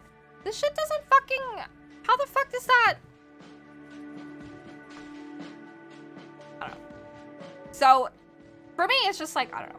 But this dude is also, like, a nobody, so it's like, I feel like she has that, like, in her favor. I feel like people aren't gonna I don't know. But she's also a girl. I don't know. It's complicated, but frustrating. We should always be growing and learning. Interactions, perceptions change on the daily. Being absent in your growth can be much more harmful than helpful. Yeah. What the word performative activism? Yeah, it's like very along that vein. It's very frustrating to watch. It's like the worst form of people pleasing. Yes. Some folks really only play for the moral brownie points. Exactly. Rather than being ready to respond and contribute to the call of action. It really sucks. I feel like those are the worst. Because to me, it's like, at least the people who are talking shit, you can write them off. You could be like, okay, well, this person clearly just, like, their morals and mine just don't fucking match. They're always gonna find an issue with what I do because they just don't see the world in the same way that I do. And it's easy to be like, okay, well, we're probably never gonna fucking agree anyways. There's no point. The real concern is when the people try to pretend to be on your side. Because it's those people that do the most damage, in my opinion. They're the people that perpetuate the abuse cycles. Not necessarily the people that, like, publicly are, like, demeaning someone. I mean, like, you know, they're not saying that they're not bad, because they're definitely doing their own damage. You know, objectifying a person's situation into some fucking piece of entertainment when it's their literal livelihood is still fucked up.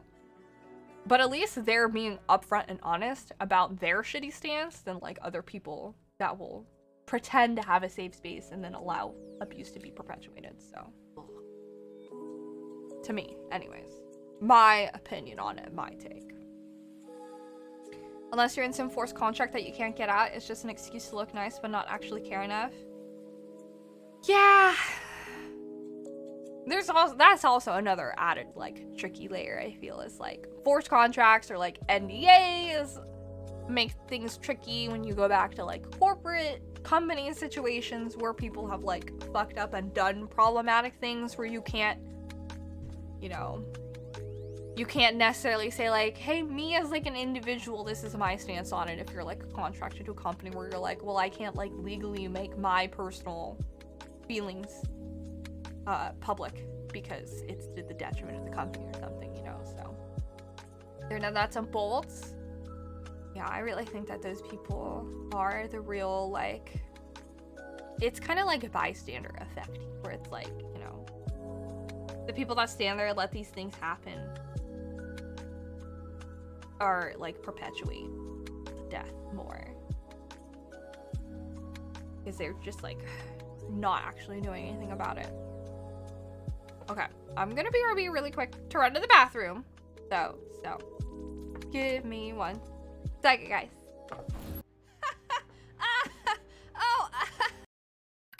You're thinking about how much, I've seen this screen before, I forgot. You're thinking about how much you want to fuck 2B, aren't you?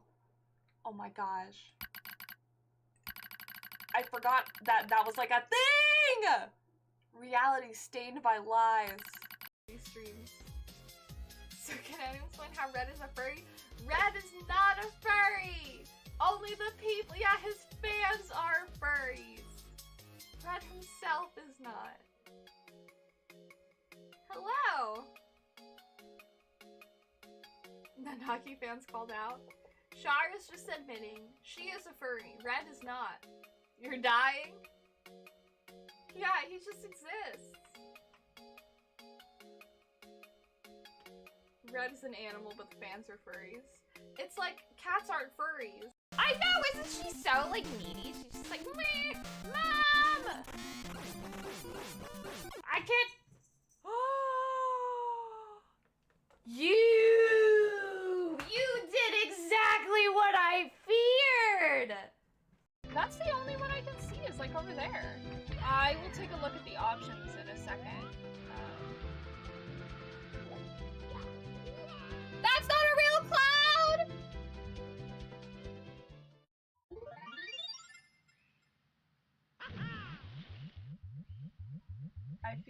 I feel cheated.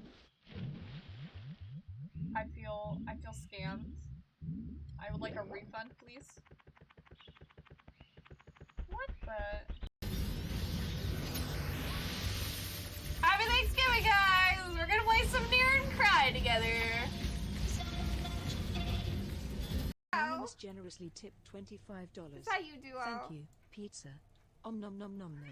Oh, how we did it? Hello, I'm Pac. Are you guys having fun?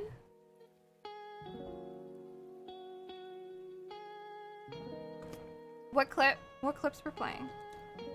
Hi! Are you guys okay? I know these are like really heavy topics. So much just happened over the weekend. Thanks. What's the om nom nom? Thanks. Wellness check for you guys. How are you doing? I think I need to like slow down and drink more liquid. But I got tipped for pizza? Oh, the Mars 64 fake cloud? Nom nom nom nom? You ate a pancake? What is going on?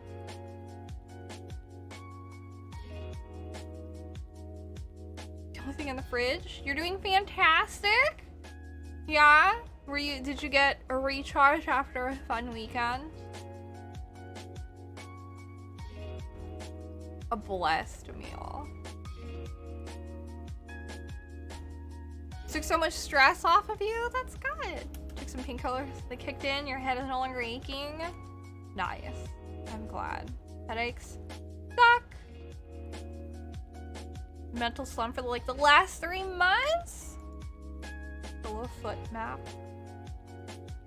You mean a foot mat? Don't say anything spoopy? I feel like you'd really enjoy. I'd love to see more people come out for the Halloween nights at the Eastern State Penitentiary. That trip literally breathed life into me. I'm glad.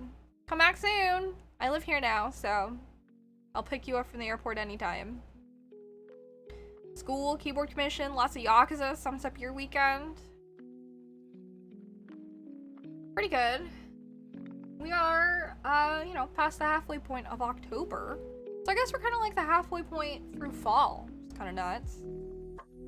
Moving closer towards the holiday season. Would you say it's a safe assumption that the holidays are just like a stressful time for everyone? I feel like it's always gonna be stressful. You hate the holidays? Yes. The penitentiary tour sounds so dope. What is... Okay, hold on. I'm like, no brain definition of penitentiary.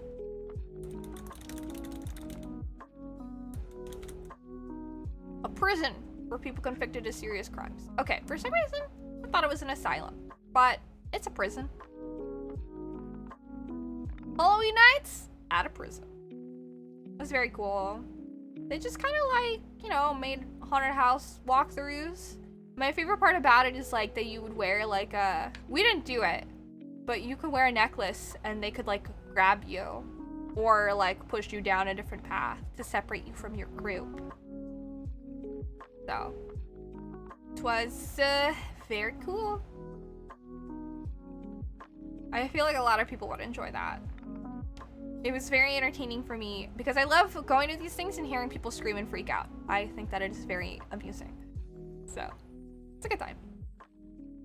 Holidays do be stress and just a way where I can't look at it as an enjoyable. They're too stressful for you to enjoy. You're not a fan of October, November because it's spooky and fireworks seasons. One immediately after the other. It's fair. I wonder if that ghost guy will come to this stream. Oh my god. I will do that next year. I would have worn one. Hello, Cal. We've moved away from like heavy current events and are just kind of discussing holiday things. I'm like, I don't know if I would, because the thing is that like, I don't know, I feel like I could wear one, but my like reflex a lot of the time, you know, like your fight or flight reflex, I feel like a lot of the time mine tend to be like freeze, but I feel like there's a part of me that like dissociates when stuff is like happening, so it's like, I don't get scared because I'm not mentally present, so. But it's pretty cool. They had like 500 houses. They had a couple bar areas and like places with food. So that was cool. I have to train myself not to punch people on command if they grab me. I'll be working on that next year. Yeah, Duo yelled my like twitch.tv/Stephanie_Stone at like an employee. And I was like, no! That was the scariest thing that happened.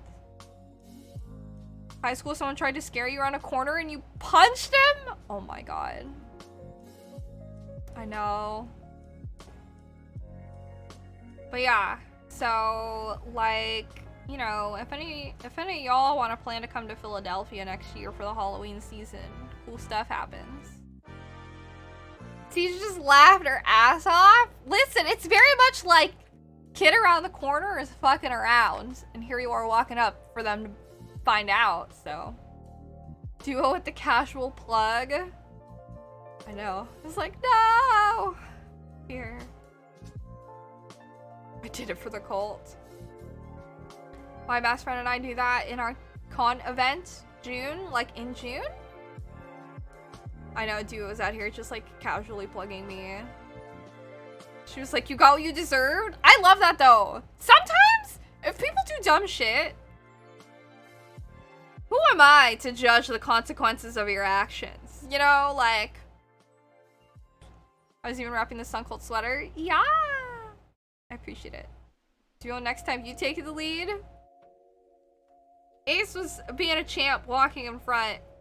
Though there were some parts that were like so extreme where they had like the black and white lights and it was like, God, I feel like a computer whose brain tasks were get fucking overwhelmed when so much stuff was like happening with like all the lights and stuff. I was like, I can't hear anymore. My eyes are trying to process what's in front of me and I'm trying to focus on walking to get myself out of this. You know what? I just realized why. I don't know why I didn't realize. It's like that because that's what's happening in my fucking brain. Did I ever tell you guys that I have synesthesia? My dumbass did not realize that that's literally what's happening in my fucking brain. My brother always insists on hiding around corners in the house and scare the piss out of either me or my mom. Oh my god, I'm so sorry. Those lights were awful. Yeah. As many times I wanted to punch.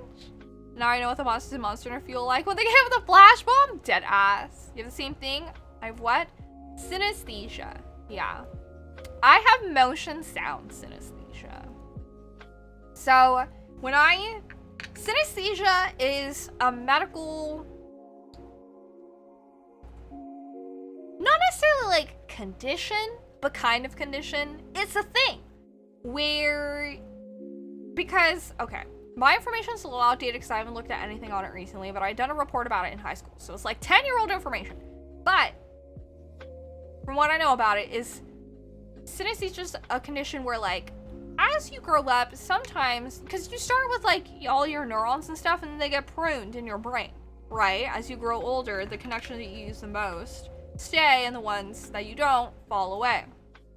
So for some people, some neural connections aren't necessarily pruned all the way, and a lot of the times this manifests in weird ways when it comes to sensory information. So people who are synesthetes tend to have weird neural connections between sensory perception that most people don't typically have. So a lot of the time, different kinds of synesthesia can be like, as Duo mentioned, you can hear music, or when you hear music, you see shapes, or like when you hear like a word or a name. Usually it's like letters, like sound and like color, because it like affects you audio, like in terms of like audio and then like visual.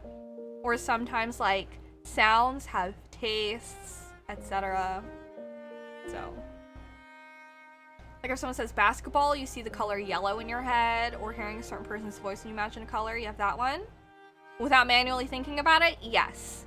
And the thing that makes it like unique is because there's like conditions, but a lot of it is like they have to be consistent over like long periods of time, and they do have to be kind of like instantaneous, because it's the simultaneous trigger of your like your senses, if that makes sense. And you know, like you don't have to. When I look at Sprite just is green. You know? It just like is. So it's similar in that sense where it's like these things like just are. Like you receive the stimuli and you know what happens, so. Your mother sounds gold, but also not everyone who speaks to me has a color. Is it like the cadence and the pitch of her voice? But for me, so when there's motion, I hear in my head. And it's always a hard thing to explain because it's like, it doesn't make like specific sounds. It's really difficult to describe, but there's like an audio perception that happens automatically. Like when I watch GIFs, I feel like I'm able to hear them. So I think that also is why walking through those places when they're like flashing the lights was just like a lot, and why I couldn't focus on people talking to me because I am already feeling like I'm perceiving a lot of like audio sound with flashing lights. So is it generally random? For me, like if I can perceive the movement, that's why a lot of the time, like, I can keep, like, notifications off, but if I see something pop up out of the, like, corner of my eye or something, I feel like it helps me with, like, keeping up with chat, because I feel like I really, like, notice, like, when it moves, so. So I think it could be possible to either begin to really hate someone and their color changes. It isn't based off of, like, emotional affect, to my understanding. Like, it's usually due to, like, sensory perception. But, I mean, like, I don't know how duos is. But it's, like, I know it's, like, for example, like, some letters will have color personality as, like, one that I heard a lot of the time. But the ones that make more sense to me are, like, music ones, where it's, like, some musical sounds and pitches, excuse me, help, like, people will perceive certain colors with them. Adjacent effects are like the Kiki Boba effect, where like when presented with like a spiky ball or like a blobby ball, which one would you name Kiki and which one would you name Boba? Most people would name the spiky ball Kiki and the rounder one, the blobby ball, Boba, because for some reason a part of our brain really feels like the sharper sounds, you know, like we recognize them as like sharp, but it's like hard to describe. It's just a sound, but like sharp is like a sensation, you know? So I mean, like that, I haven't had that much. I don't hate a ton of folk, but the one or two who have lost their color for the anime calls out. Oh, I see. Which one would look more like Keelit? That one is Kiki in my head now. I know, when I think of Kiki now, I think of that Keelit. But yeah, it's a pretty cool, interesting perception thing. I was very fascinated with it as a child. I think they actually had like in Heroes, that like really old TV show, Save the Cheerleaders, Save the World. There was someone who had synesthesia in that show, I believe. But it obviously was like dramatized for television. But yeah. I don't know how much that field has advanced, if at all, in the last like 10 years. But it was something that I was like super duper interested in a long time ago. I love that show. Heroes? Pretty good show.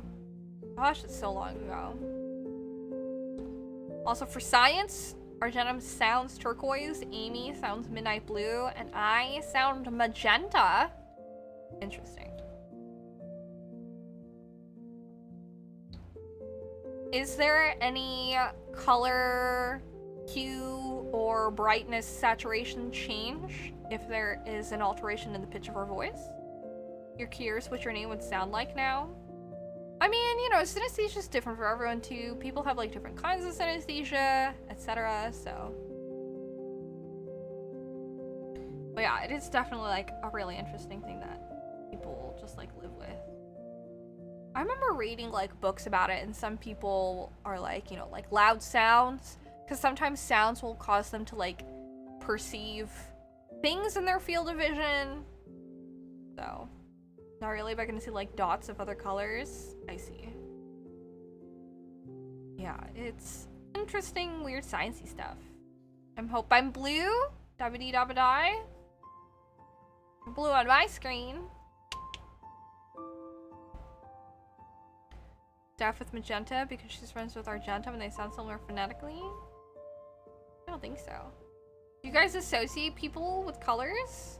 I feel like I associate people in chat with their chat color. Like the color of your username in chat is like the color I associate with you guys. But I'm generally like a very like visual person. Perception is very interesting. It's stuff like this is like why in psychology I could never pick like a major, because I think all of it is so fascinating.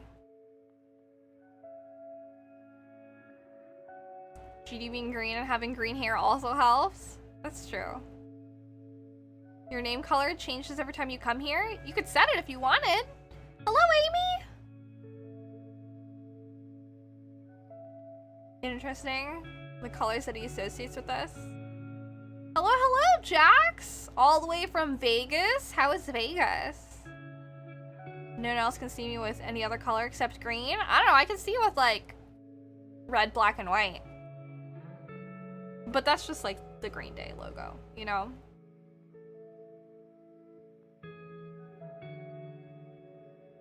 Yes, Argent and Amy are both here. Mwahaha. We're chilling. We had a big, for me it was like a little exhausting.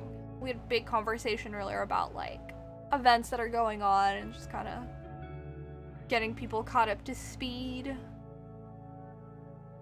Gotta hang in my brain will randomly assign you a color.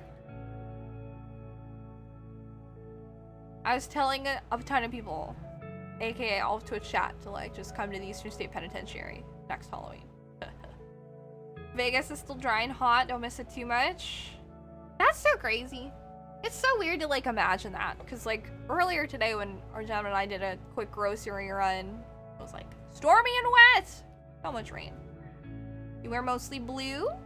I'm curious after long enough what color I would be for you, Duo. If that's the case, what's color your brain assigned to those of us who you've met? Let's start workout.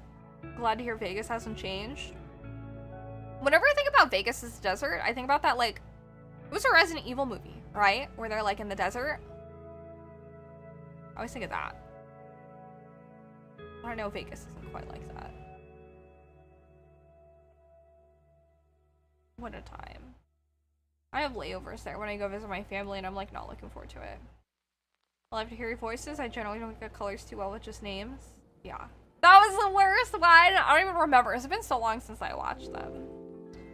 Oh, but like, hey, it's this season of horror games. I guess there's a Resident Evil showcase this Thursday at 6, so I guess I will stream it.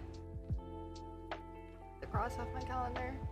I got another hand calendar because I am addicted to making lists all the time, of course, obviously. So, but there is like a Resident Evil showcase that talks about the Resident Evil Village DLCs, and they also have Resident Evil 4 remake information that I'm super stoked about.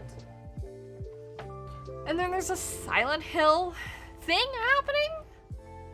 A lot of people are like, probably a pachinko game, but I don't know. We shall see.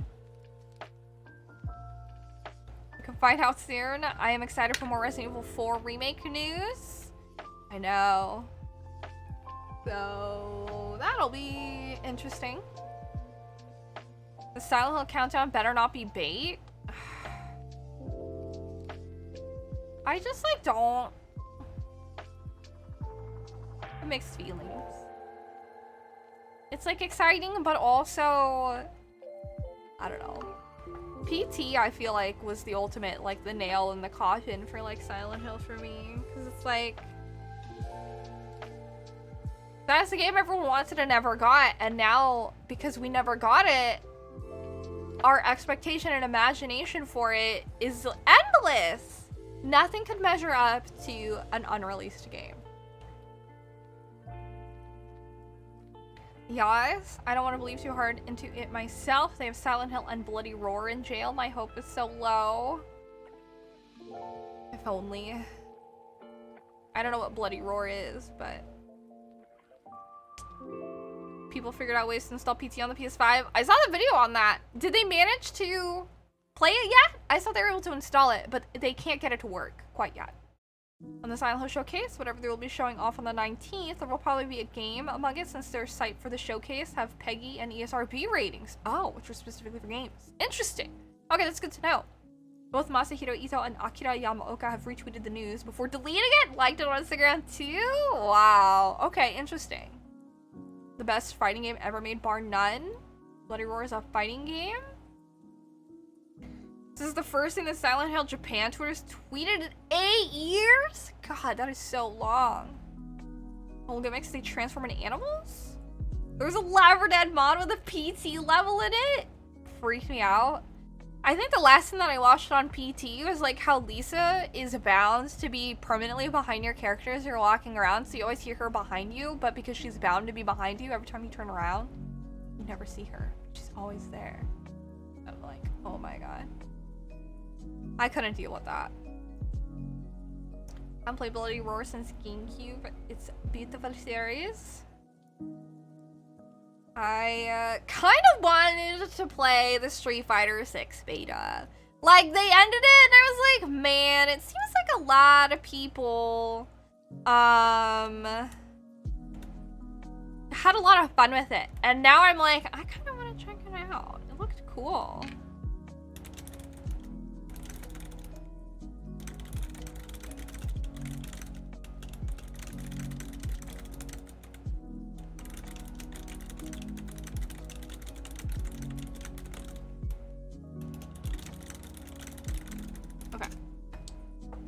I don't know about Bloody Roar. A lot of people were being doo-doo about codes. Wait, what do you mean doo-doo about codes? It was a great time. Yeah, did you enjoy? The Guilty Gear Strive open beta is still going. I see. Yeah, sorry, I was typing a little bit. I was responding to a side question. My doggy just jumped up to come watch the stream with me. Hello, ducky. Oh, it's selling codes? No, that's so bugged. Beezus, that was fast. Do you like my typing ASMR? Should I type into the Discord? Here, I'll type something into the selfie chat.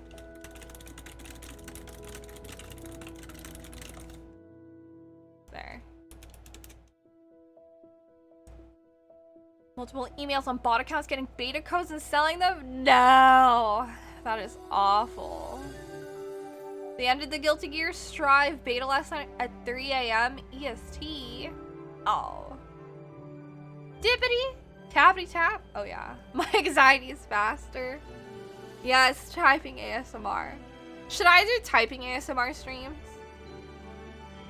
I would need things to do. Maybe I'll do typing ASMR streams where all I do is typing tests.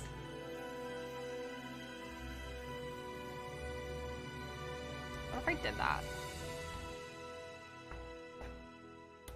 My latest theory about Critical Role and its connection. Oh my god. Mavis Beacon collab. Typingtest.com.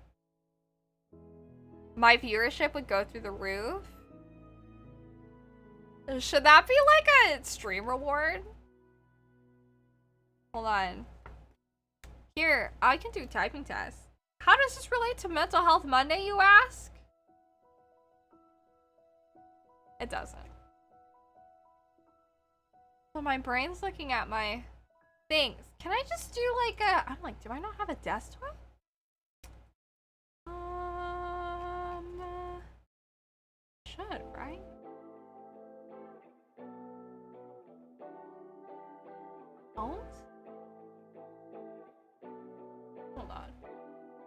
you mode to take a peek here. Miscellaneous Monday because ASMR. Top-down camera. Imagine. Oh no, that like totally works.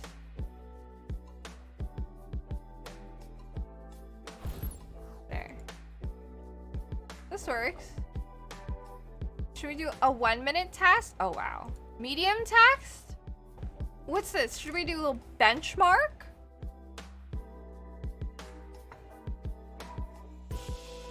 See how fast I type. Monkey type? Ugh. A minimalistic. Oh, okay. Accept. It's very aesthetic. Does this work? Hold on. Is this better? And customizable?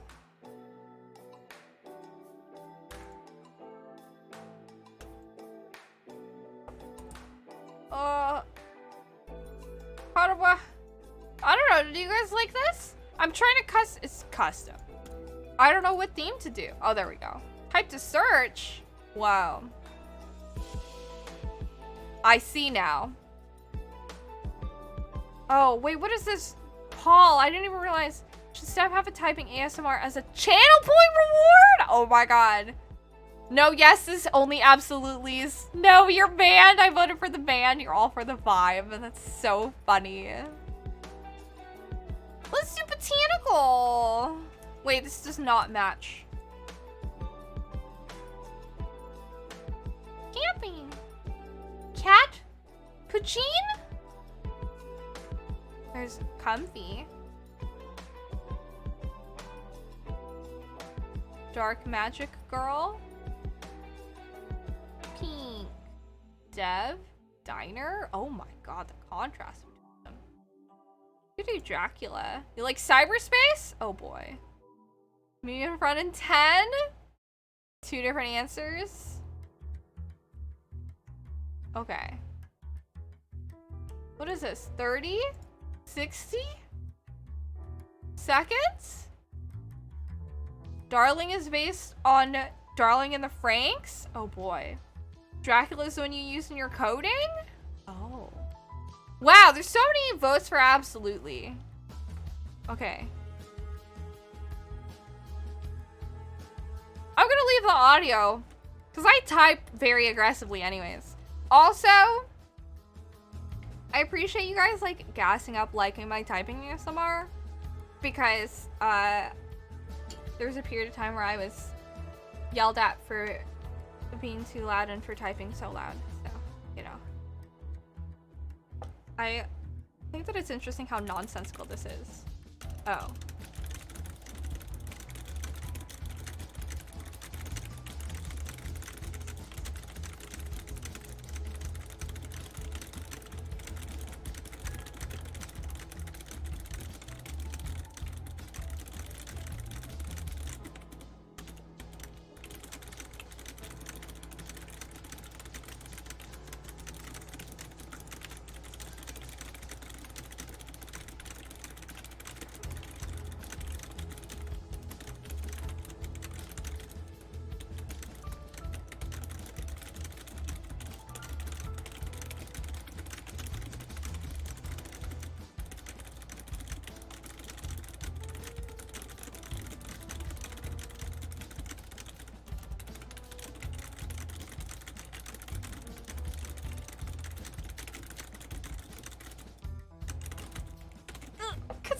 Okay, there we go. Anyways. Whew. Just fell in love. Should I move my camera, like, down for people to see? We do a prediction where I type out 50 words and we guess above or below a certain words per minute. Yeah. I know, I love typing games in typing class. Can you teach me, please? To gamble points? ASMR typing in jazz? Yeah. Should I? Are we gonna start doing finger ASMR stream? Okay, how the fuck can I make you guys see my hands?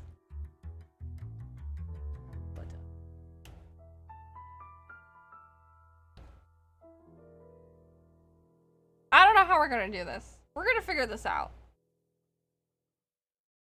Maybe not.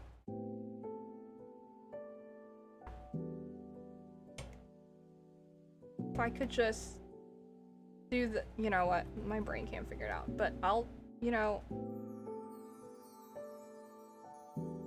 It works? Hold on.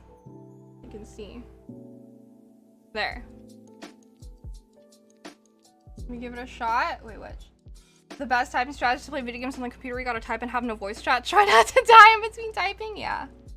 Oh, I look leaky dink. Thanks. I learned how to type at like a young age. Oh, what's up, Sean?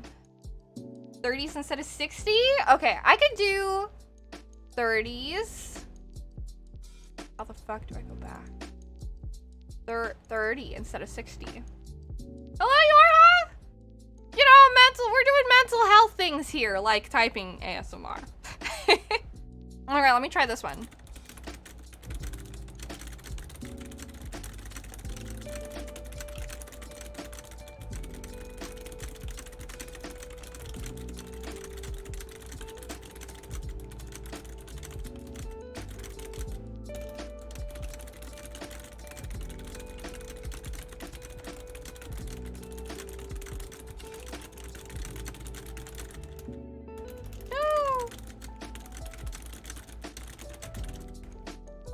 Okay.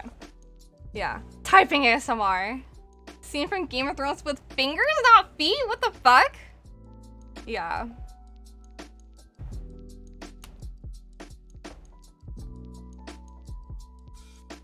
I made a mistake. That was sad. Oh, House of the Dragon? Yeah. 98% accurate, 136 words per minute. My consistency, 69%. Yeah. I can go again. I'd like to not make a mistake, but you know. My keyboard. My D key is starting to wear off a little bit at the top, which is kind of nuts. The wall of inhumanity? Okay, let's try again. Ugh.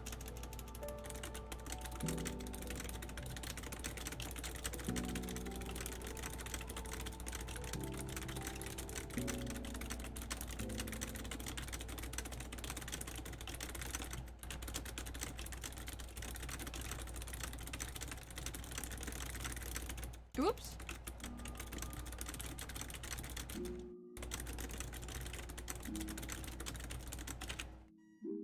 Completely wrote a completely different word that one time. My bad. See, I would love to get a well-paying job because of my typing speed. I feel like my typing speed is pretty like BDE on its own, so. She weared out the D? Oh my god. Gotta type fast? I know. Badge. Cause I'm trying to look at like the later words, but that sometimes makes my brain mess up, so. I know I did. I don't think you can tell. Let me see. Can you see it? This key at the top here. But yeah. Embrace the wear and tear. This is a razor. Is this ankle good enough? Do you guys like these? Oh yeah, I guess you can see both my hands, so that's good. But my fingers always rest on home row. F and J. You like my face better? Oh my gosh, thanks. I could do one more. But you could see consistently my like typing speed on here.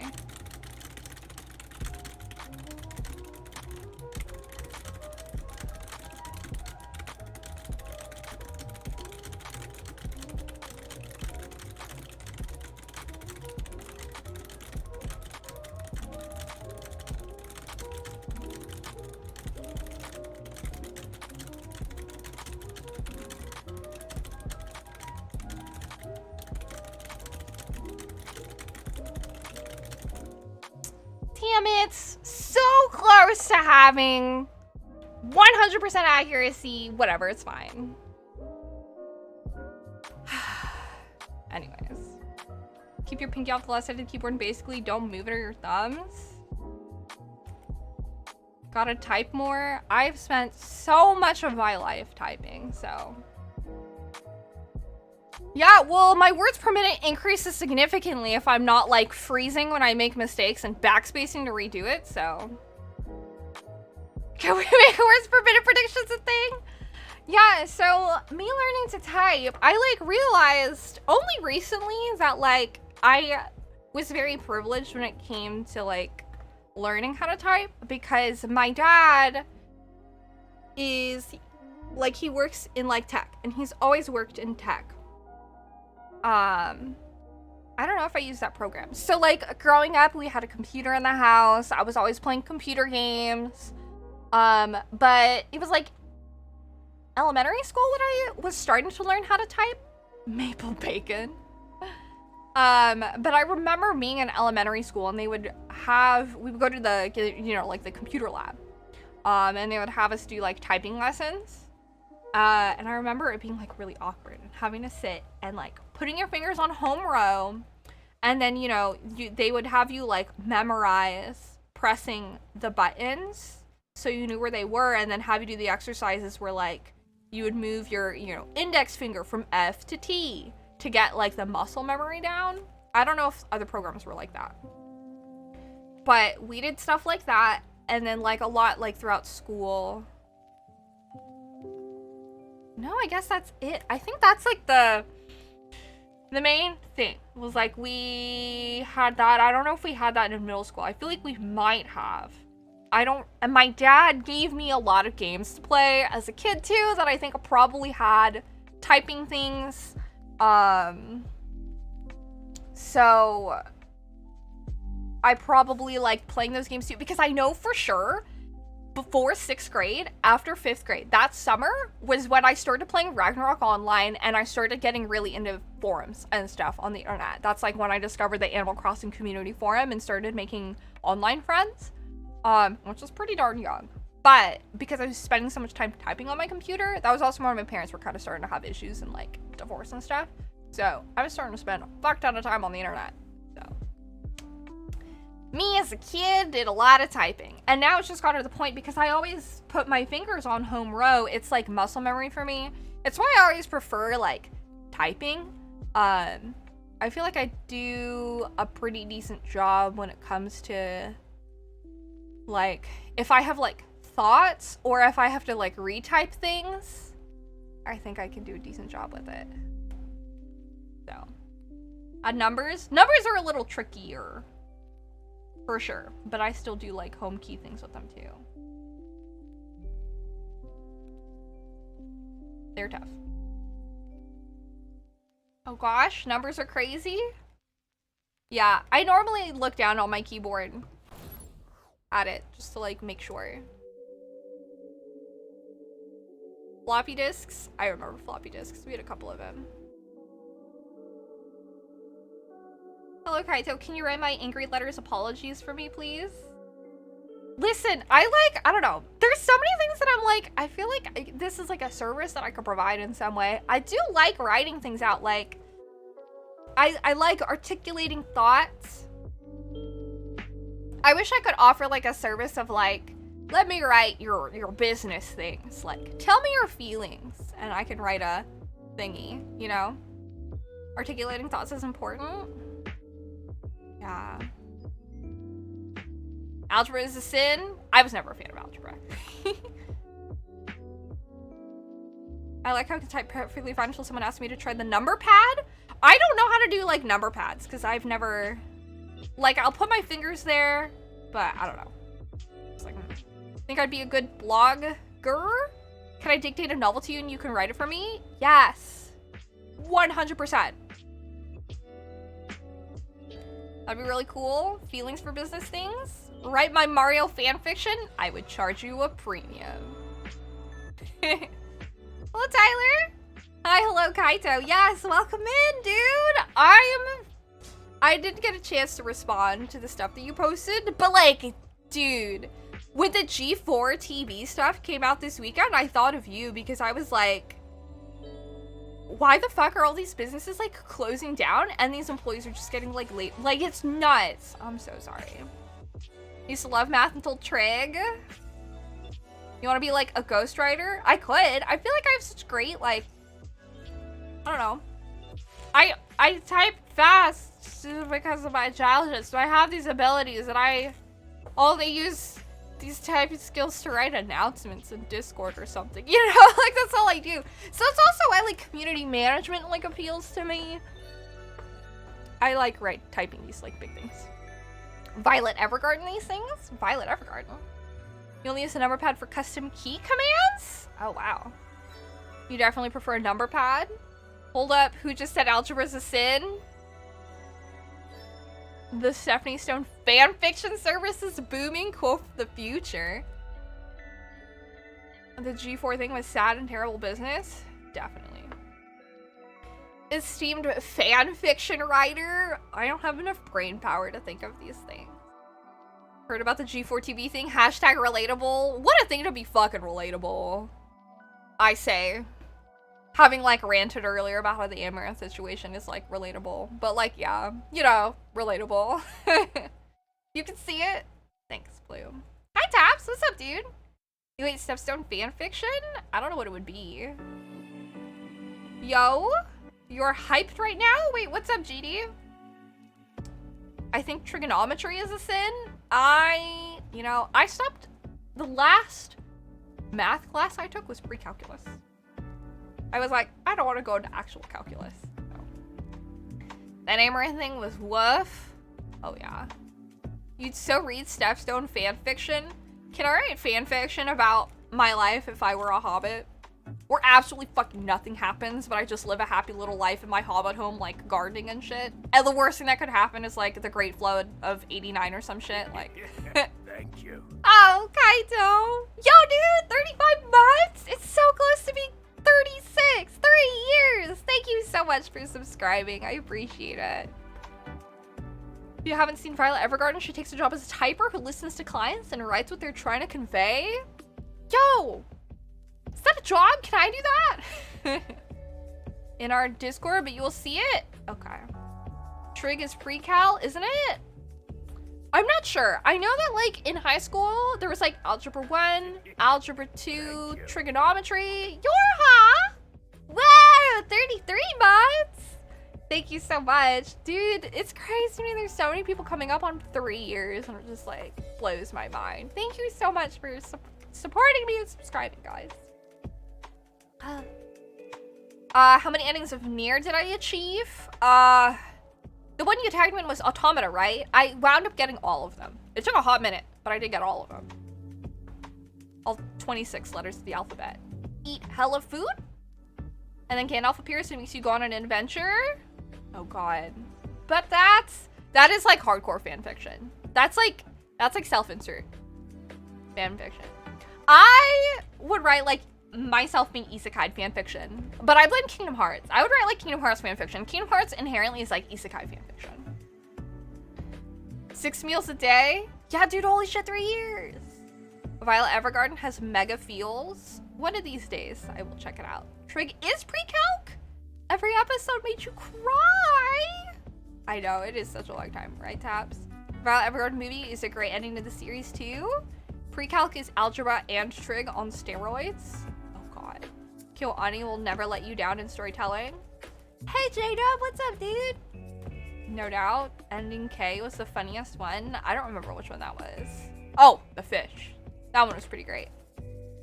It could have been 3 years now. Oh, but due to financial circumstances, it didn't happen. No worries. It happens. I completely understand. I was also talking about, like, I feel like so many people are just like, we're all going through it financially, I guess. Grocery. Me and our Gundam have been complaining for months about how it's crazy that our grocery bills are always like fucking $100. And then I saw an article the other day about how groceries like crazy expensive now, and like everyone's spending like $100 minimum at the grocery store, and I was like, fuck, bro. It do be like that. You wrote Batman fanfiction in elementary school? I've written like a decent amount of fanfiction. Oh yeah? F Sag? Oh yeah. How often do you get groceries though? Like weekly? I try like basically like every like 1.5 to 2 weeks, I would say. But like, ugh, man. What fanfiction did you used to write? I wrote like, obviously I had Full Metal Alchemist fanfiction. I had like a self-insert character. I mostly like had characters that I would create with like stories in my head, but I never like wrote too many stories. What else? I had a lot of like original stories too. I had like Kingdom Hearts OCs, of course.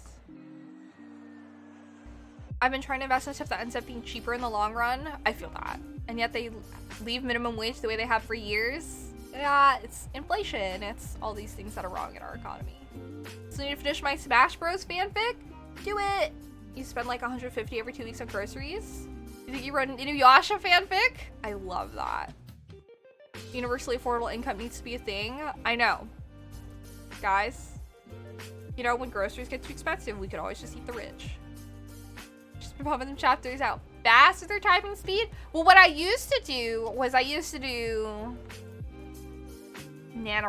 I guess this was called. I always called it NaNoWriMo, but National Novel Writing Month. I used to do that. I did that for like 3-4 years, where you would write a 50,000 word novel throughout the month of November. It was nuts. Costco's still a lifesaver in these times. Arjun, was there a Costco nearby? Would it be beneficial if we get like a Costco membership? I used to write a lot of Naruto fanfic back in middle school.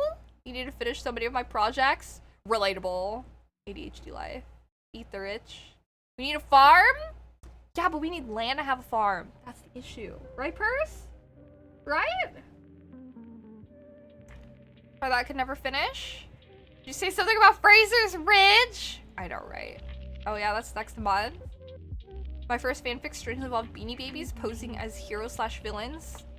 Dragon Ball Z-like atmosphere. Shared Costco memberships is the wave. I don't know where Costco's is, but that reminds me that I do have a BJ's membership. What's that?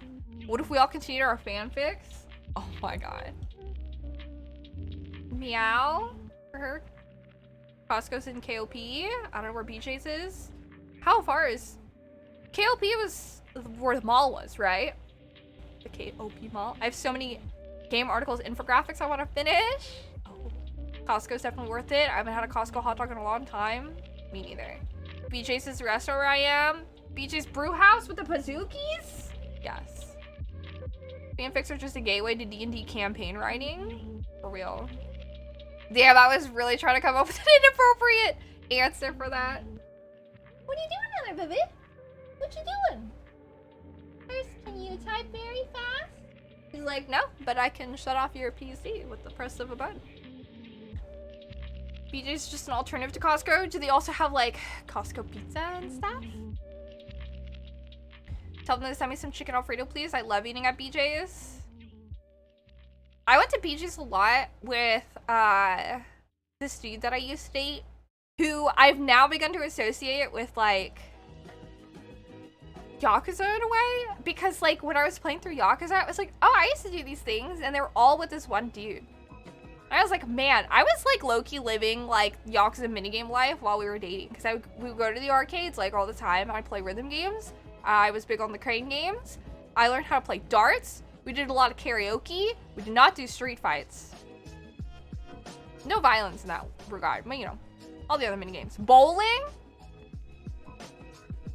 Pizookie sounds so good right about now. Since we went apple picking, wait, I want to show you guys my apples too. I'll do that in a second. It's the same thing, I don't know. So was I. So glad I'm not the only one. That's my goal. Darts, yes. Yeah, no street fights. Whack. I was about to on Sunday. Street fight? I was about to street fight on Sunday. Except that other girl like came in and argued with that lady for me, so then I didn't have to like yell, but the best part left out. I know. Alas. Taking romantic photos on the Dotonbori riverbed. You could always start the street fights now. Yeah. Well, that lady started yelling at me before I could start, like, I wasn't necessarily yelling first, but some lady started to square up with me, and then this other lady jumped into the fight and was, like, squaring up with this other lady. She was a homie? She was. I wish I didn't leave too soon. Aw. Do tell? It was just yesterday, I guess, when we were at the fair. I was trying to get, it was like a crowded like supermarket, and like we'd use the restroom and we're trying to make our way out of it, and I was like yelling to get the attention of the crowd. I was asking everyone to move aside so that we could make our way through because Amy's on a wheelchair. So we're like, can you make your way so that we can A, move, and B, not like run you over, because please excuse. And some lady was like, no, people have strollers here. Like, you can't just tell everyone to move. And I'm like, it's not that hard. Just step aside for a second. Like, we could make room. But then this other lady, like, came up and was like, she's in a wheelchair. You can't tell her to move. You could move. And yeah, then they just started screaming at each other. Yeah, it was nuts. Competitive darts is still a thing? Or having a beer with 11 looking over the city like Kaoru and Kiryu? Most of my beer drinking was also in that relationship. There was a lot of drinking. Put your hair up and square up. You ready to fight and win? Yeah. I've never really, it's not often where I'm in a situation where I'm just like fighting with fucking strangers, but also like everyone else is being nice, but this one lady decided that she didn't want to be nice. I would have folded her to like fresh laundry. She sure can move her lips. Yeah, it was nuts. We were like, it's not that hard. They weren't even like her strollers. It was just like other people. She was just like refusing to get out of the way. And I'm like, okay. Never in a situation in which I had to fight with strangers until I started using a wheelchair. It's fucking nuts how people are just blatantly ableist. Like, sucks. I did want to show you guys the apples I picked yesterday, though. I put them in my colander because I didn't want them in my paper bag that I had gotten. Because I think it ripens them faster. Yeah, we went apple picking yesterday. And they don't even think about it? Yeah. I think that's the issue with, like, a lot of people is, like, they don't, like... That's why it's important to, like, stop and, like, introspect and wonder, like, why do you react the way that you do? Does it turn out that you have deep-seated fears and ableist, like, beliefs? Yeah, these are Gold Rush apples, y'all. I picked 10 of them. No, it will not be a pie. You eat as you pick. But yeah. They're like super neat. Apparently they're really good for baking, which is awesome. They're called Gold Rush, but I've been really wanting to make like a crisp or like a cobbler. So I like Googled like crisp versus cobbler versus crumble. So, but apparently they're good for baking. I guess they're like adjacent to Granny Smith, but I haven't like tried them. But yeah, we were apple picking for a friend's birthday yesterday.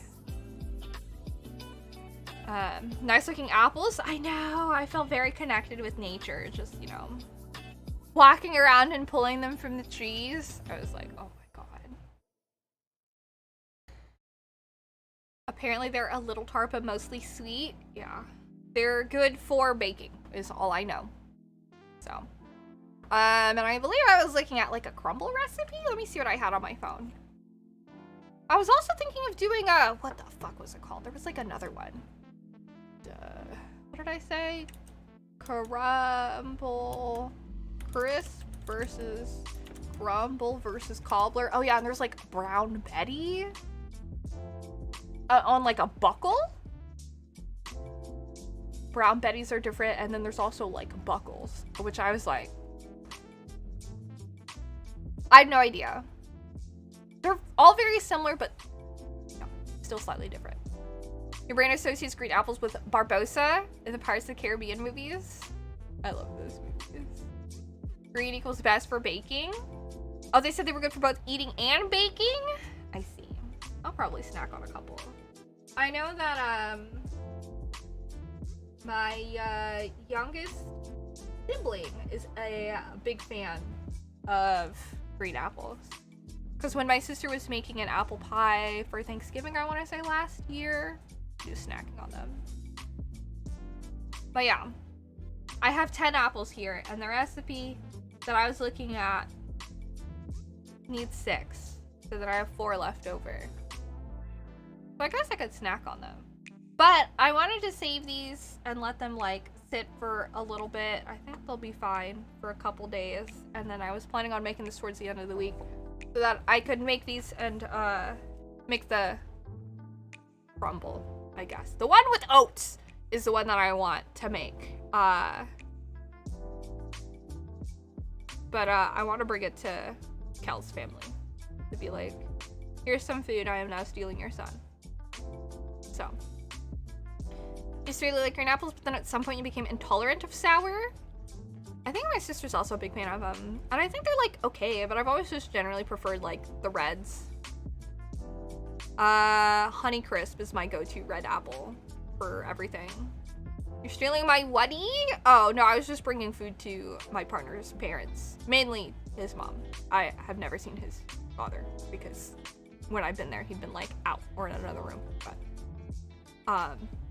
I'm fond of his mother, so I'm bringing an offering, being like, here you go, here's some food, I'm taking your son. The saddest thing I've heard, I love sour. Are you guys a fan of sour things? Sour, sweet, savory? I'm very like, I mean, I love sour things and sweet things and savory things, so. Granny Smith apples is childhood for me. I feel like my sister also, I don't know. I know she buys them also for baking, so. Y'all feels the lightning? Oh, feels like lightning? I come bearing baked goods in exchange for your child. Yeah, isn't that very like fairy tale? I feel like it's like that. Give me salt, sour, sour, soury. I love all of the above. Pickle fan? Get out. Some sours are mood for me. Sweets, spicy's your true calling. Argent loves flavor, I mean salt. May I introduce you to spicy sour candy? That's how wedding proposals went down back in the day. Here's a dowry. My face contorts in the most unholy fashion when I taste sour, so sweet and savory all the way. I love like sweet and sour. Like Sour Patch watermelons, super duper good. Like sour gummies. I love sour gummies. I'll give you my address, send them my way. Pickle isn't limited to cucumber staff? That's fair. I spilled some pickled shallots the other day, and it was so fucking sad. Pickled shallots are so good. I support this. How do you think picklers are... Oh, pickles are made. Yeah. I just have a thing against cucumber, generally. Kimchi? I also can't do kimchi. But I have a lot of weird, like, texture issues. I know that it's me because my sister loves a lot of things that I don't deal with because of texture issues. Like mango, pineapple, and kimchi are things that my sister loves. My sister adds kimchi to like her ramen.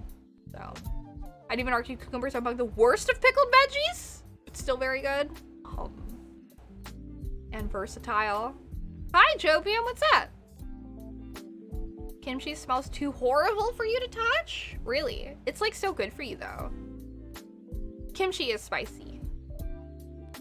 It's like spicy fermented cabbage. I know a lot of people like it. And because it's fermented, it's really good for you. Cucumbers have its taste and it's unpredictable for it to be soft or spoiled. I like cucumbers sometimes. Like I like making this, when I make like a big batch of like chicken shawarma and I'm just like eating homemade Mediterranean stuff. I also make this like cucumber, tomato, like dill salad thing. And like, I'll eat it then. Kimchi's goated. Kimchi's amazing with grilled meat and a crisp light beer. Yeah, it's very much like Korean barbecue food. Yes. Shawarma sounds good. Oh yeah, it's delicious. Vic, when we hanging, I feel that. What Ace said? For kimchi? Come through to Seattle. Fucking love shawarma. I have this recipe that I follow for like my Instant Pot that makes just like a fuck ton. It's like you get like a big like tray thing of like chicken thighs, and you like throw all the spices and everything into like an Instant Pot, and then you just have like a fuck ton of chicken shawarma, which is delicious. And I love pairing that with like some hummus, like some couscous or like basmati rice, and then this like Mediterranean salad. So good. Come through to Seattle for seafood, sushi, pho, ramen, Nana's green tea, and Neil. Also, clam chowder. I had clam chowder at Seattle at like just there's like a clam chowder place in Seattle that has like a crazy line. I didn't even go to that one. I just went to like one of the random ass places like along the pier, and that shit was so fucking good. Best. I feel like I need to have clam chowder here somewhere. There's gotta be good. What the hell? What are you doing, Purse? There's gotta be good clam chowder somewhere here. And the best teriyaki in the nation? A Seattle dog. Don't have me. Looks like GD and I taking a trip to Seattle. Teriyaki is A+. My condolences for the 18 innings. It wound up being 18 innings, Bobik? What time did you leave? Oh, you can't have clam chowder? Wait, why not? I love clam chowder personally. I think it's so freaking good. You got a Chicago dog? I know that there are hot dogs with all these like crazy toppings on them. I keep trying to experiment with turkey breast. No matter how much I season it, it always tastes flavorless. I'm not a big turkey person. I usually prefer chicken. But I know chicken's good. Chicken thighs are generally pretty good, especially with like the fat on them. So that's insane. 8 p.m. You got to the game at 1 p.m. Oh man, baseball is cruel. You're allergic to seafood and shellfish? Oh no, I'm so sorry. I know GD is allergic to shellfish, but he's very like, I will eat shrimp anyways.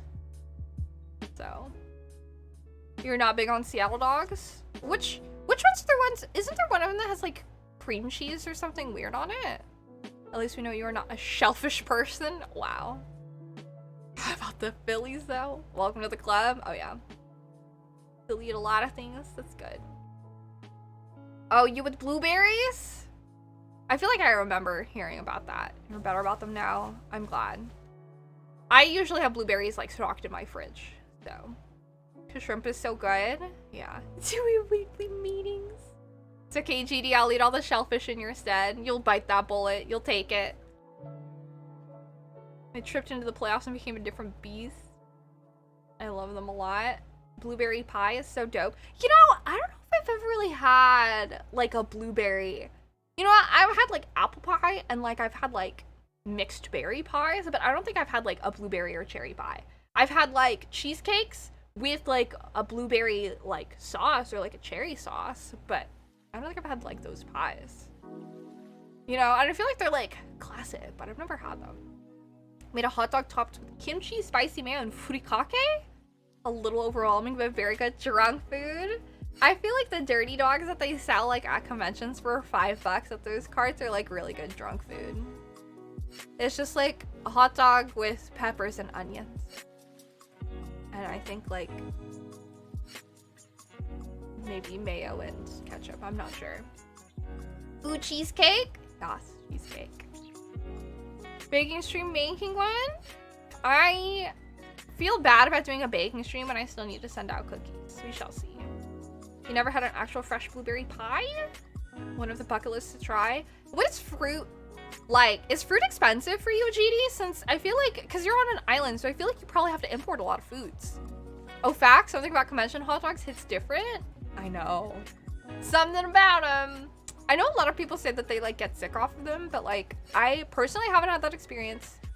Granted, I'm not going to conventions now, so who knows, but like I never had that experience. They would just hit the spot. My ex bakes me a cherry pie for my birthday with fresh cherries. Oh, you know what? I have had. Because the first time my sister made a pie was with fresh picked cherries. pickled sweet bell peppers are definitely fire. You should give Papa's Bakeria a try if you like pies and cheesecakes and stuff. I do. I have a huge sweet tooth. And I know I try to be good about it. We'll see. I'm trying to be careful. My entire life, my parents have been like, watch your sugar intake because diabetes runs in the family. But I love sugar so much. Hot dog sounds good now. I feel that. Sometimes convention food hits so different. What I liked most about the dogs is that they were only $5 because convention food gets so expensive. Produce is expensive in Guam. A pack of blueberries be $10? That's crazy, but that makes sense. I'm so sorry. So then a blueberry pie is so expensive because buying all the blueberries you need would cost so much.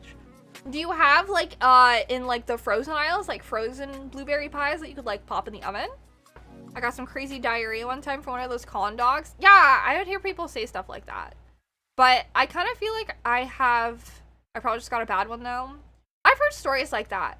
I feel like with the way that my mom cooks sometimes and like growing up having, I don't know, like dinuguang and stuff like that, I probably just have like a decent, strong stomach. My family or my household loves snacking on blueberries. Have a local Payless? Oh. If sugar bad, then why good? I feel that. Frozen fruits be $4 cheaper? Oh, okay. Oh, well, that's a little bit better. $6 the most I saw. It's still like crazy, but man. Oh my god, dinuguang. I know. I grew up eating it. And then I've a fucking family. Grew up eating it. I thought it was super yummy. And then one day someone in it happened in the Philippines, I remember. Someone in my family, I guess, thought it'd be really fucking funny to tell me what the ingredients were. And I was like super disgusted. I almost vomited and I have never eaten dinuguang since. I'm sorry, can you spell that food item? Yeah, Kaito has spelled it. Have you Googled it? Our stomachs have been prepped. Yeah. It is a very acquired taste. I grew up eating it. So. What is it? Your tita told you it was chocolate? Yeah, makes sense. Here. I'll explain to you what it is. It is pork blood stew. It is a savory Filipino stew, usually of pork offal and or meat, simmered in a rich, spicy, dark gravy of pig blood, garlic, chili, and vinegar.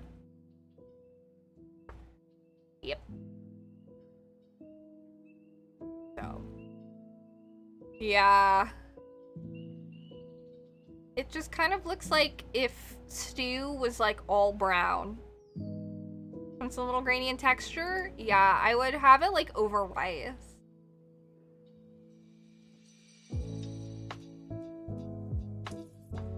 No thanks for me too. Sounds tasty. Yeah, I thought it was like yummy, but now that I know that it's like a lot of like pig's blood, it just throws me off. I don't think I could eat it. Yeah. Hello, Jaum. Interesting message.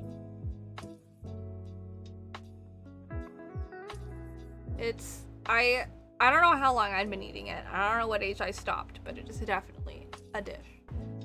But I feel like it's like dishes like that are why $5 hot dogs at conventions are kind of like a little more edible. The blood thing messes with your mind too much. Yeah, I think it's just, well, I mean, ever since I found out, I was like, I don't think I could eat this. What's menudo? I never ate like sinigang much growing up, I feel. I don't want to know what's in hot dogs either. I feel that. Soup. You ate a lot of sinigang. Comfy ignorance. Oh, I had a lot of sinigang growing up.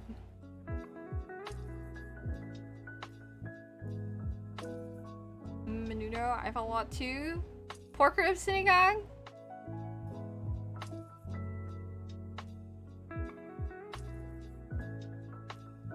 Did it with pork belly. All of these soups and things. like growing up, I don't remember a lot of things that we ate. I do always remember lumpia.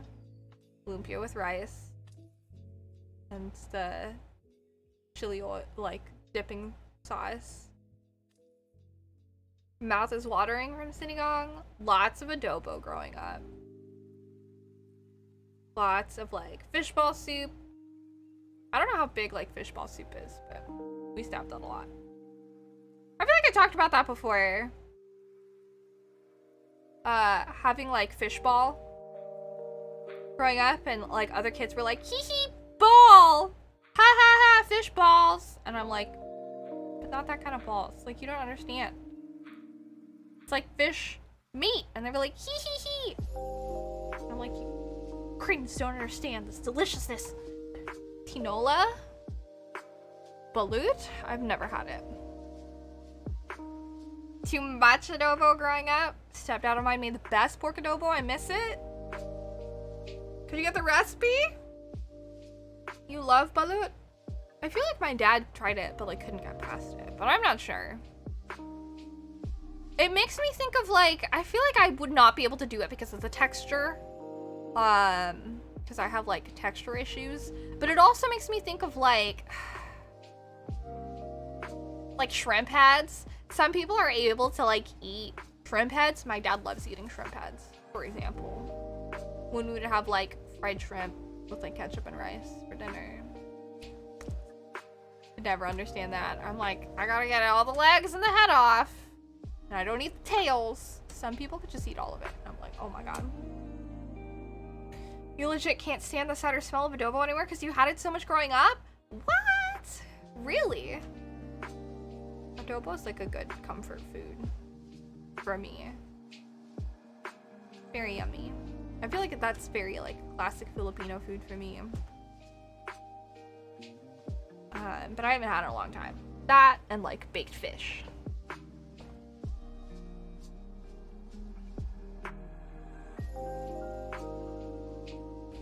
I know, I had them when I was young, so it doesn't bother me. Yeah. I feel like if you've had them since you're young, you don't think about it. Because that was my thing with dinuguan, and I only stopped because they told me where I was like at an age to like perceive it. That's why they thought it would be funny.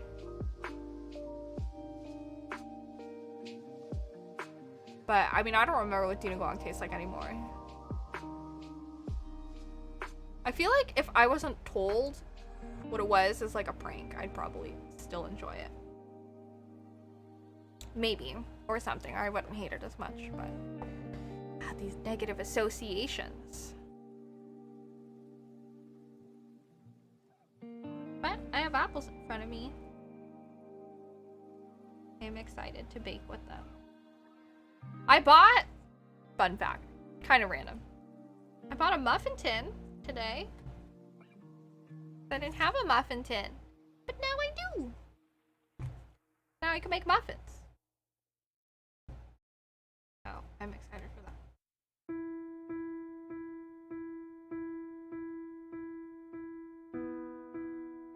I don't know. I might look into apple muffins. I'll have 4 left over, so yeah, these are the apples. Do you know the Muffin Man? That just makes me think of Shrek. Not the gumdrop buttons. Okay. The apples are aesthetically pleasing? I know. Right? They're so nice. I like the ones when I would pull them and they have leaf. You sing it because of the movie? That's what I was thinking of. Who used to dip unripe mangoes in spicy salt? Why? You want to eat them? Or where my people's at? They'll be washed and baked. He lives on Drury Lane. The most of mangoes that I would eat growing up are the dried mangoes. My Southeast Asian fam. You need to come to Guam in the future? Do you eat that a lot, GD? You have a lot of mangoes. Are you a fan of mangoes? Unripe mangoes with shrimp paste? Sour mangoes? First, why are you like crazy? Just running around. Yes, growing up. Hi. What you doing? Yeah.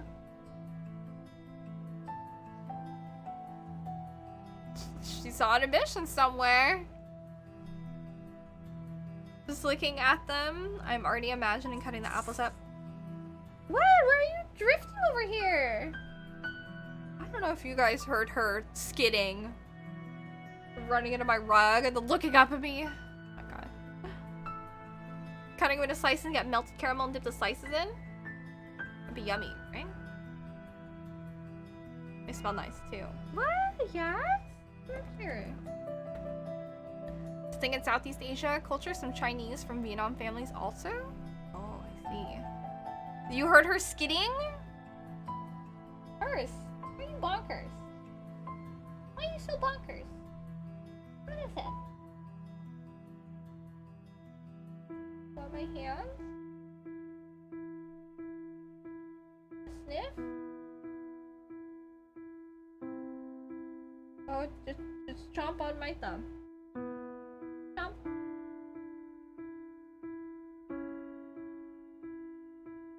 Chomp. I don't know why she's chomping on my fingers. Poor baby! Unrelated, but for the longest time, every time I saw Southeast Asia, I would think I meant Seattle? Oh, that's kind of funny. I can understand that, but yes. Eat some when they're hard, crunchy, and sour. He doesn't like when they start to soften. What? All the aunties would compare their spicy salt blends? Hello, Argo. Welcome back. We're talking about food. Mangoes. I have my apples from when we went apple picking here. Food is like super duper cool. Different ways people ate mangoes. How it do be. I love food. I keep thinking about French toast. Hi, Paper! The apples are suspiciously perfect. I mean, I got one that's like not super duper perfect. This one's got a butt line. Food is great because it keeps you alive. Yeah. Hehe, it's a butt. Do it, Argo. The cake's so thick! That apple has some cake. Do you guys like, that's like my only like, here, I can show you each of my apples. So we've got the booty apple. We have 2 apples. Can you sit? Oh my god. I'm about to sew a little thong for that apple. We have our 2 apples with the leafies on them. Bubble. It's not an apple, it's a peach. There's this one. And there's this one. Gives me like Fable vibes.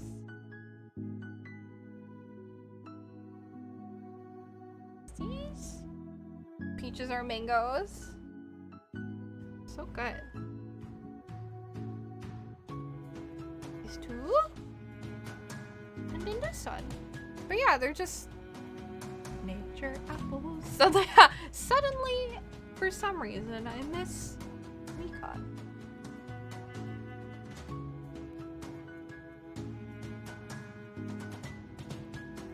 Between peaches and mangoes? So you're a butt guy, I see.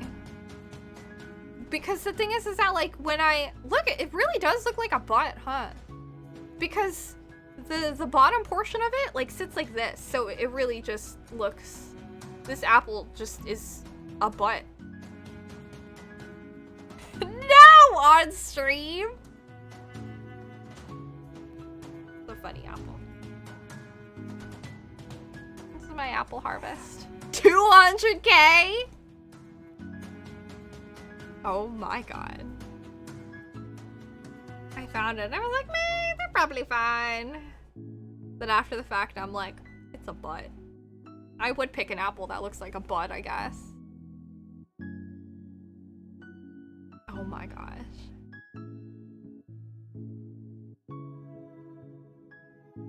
You will will contribute 100k. What? 100k what, bits? I do like peaches. Peaches and nectarines. Channel points? Get out of here. You miss nectarines so much. I feel like the last time that I really like ate nectarines was like when I was actually in Seattle and I was at that market, Pike's Place. Kel and Argo having a thing. Yeah, they're over there taking their shirts off. Yeah. One of the, you were there a week ago? Yeah, I remember one of the stall dudes was like hitting on me, I guess?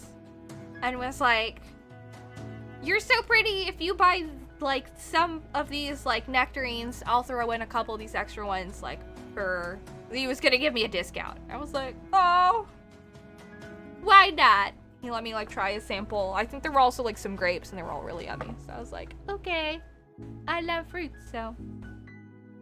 Ongoing things since we first met? That's not hitting on, that's just business. I mean, he was flattering me and it worked. Flattery can get you far. Become allergic to apples and nectarines? Wait, no, wait, really? Pears, jackfruit, cherries, all the same acid to apples that you're allergic to? No, I love fruit. That makes me so sad to hear. I'm sorry, Swagnarok. Take the deals? I know, right? The beautiful people discount. Cause like more fruit for me to snack on? I will gladly. All right. I should probably end stream here. Oh my god, I love cantaloupes. Cantaloupes are so good. I love melon. Cantaloupes? Great. Honeydew? Great. Very, very yummy to me. Kiwis! I like them when they're with other things, but they're a little grainy. Ending stream, wait, I gotta do a thing? Asian pears? I actually haven't had Asian pears like on their own. You can do cantaloupe but not honeydew? They taste so similar that I was like, I love them. You know, now that I think of it, I don't think I've ever had a kiwi by itself. I feel like I had like a slice of kiwi and it was like too much and I was like, eh. But like if it's on a fruit tart, I can like do that. Love honeydew. You did the gamba? Give me all the kiwis. They taste different to you? I don't know, I just like love them. Yeah, I will also drink like strawberry kiwi like lemonade. Love that. But like, you know, a lot of fruits I'm like, oh yeah, I love like when it's like a juice. I love the juice. But the fleshy fruit itself, I'm like, that's where I start having issues sometimes. Honeydew can have a hint of an acetone-like taste. Oh. Ending stream, okay? I know, I've gone like 30 minutes over, but like, you know, we did like a mental health check, kind of. Hopefully everyone's okay. Talking about current events and everything, and then we went to typing ASMR, and then I show you my fruit. And I just love hanging out with you guys, so. Kiwi by itself is strong. It has the juice. Pomegranates in season soon? Are they? Love pomegranates. Some peeps are a bit sensitive to you. You miss typing ASMR? Yeah. I'm sorry. I was doing typing tests. So, and then I was having the camera on my fingers so people would see how I'm actually typing. So yeah, I hit 151 words per minute with only one error. I kept making like 3 errors, which dropped my words per minute to like 130. So Persians are rising from their couches to buy them all. Start of the week, so this was needed. Oh, just hanging with friends and loved ones is good for mental health. That is true. But yeah, I don't know, maybe we can do more type in ASMR streams somehow. Maybe. I don't know. So many people really liked it. I don't know if you guys want like a full ASMR stream. No talking, only ASMR. But we'll see. Anyways, maybe make it a goal. I know, right? Maybe next time I do like a subathon, we'll have like an ASMR stream goal. But that'd be 6 stream. That goal will be instantly met. Well, but thank you guys for hanging out with me. Oh, if I just type ara ara over and over, a countdown day where we hear you type. Oh my gosh. Yeah. Thank you guys for being here, for hanging out with me while we do this fun conversation with me, ma apples. I hope you guys have a wonderful rest of your day. Yeah. Take care. Have a good, or you know, have a good, wonderful rest of your night, your evening, wherever you are tuning in from. I'll be back tomorrow with Tales of Symphonia. So I will see you guys then. But thank you. Yeah. Hey, thank you guys for like showing up and hanging out with me. It means a lot. But yes. Don't forget to love each other. Be kind to yourselves. I will. You have one more question? Oh, wait, yes. What is that?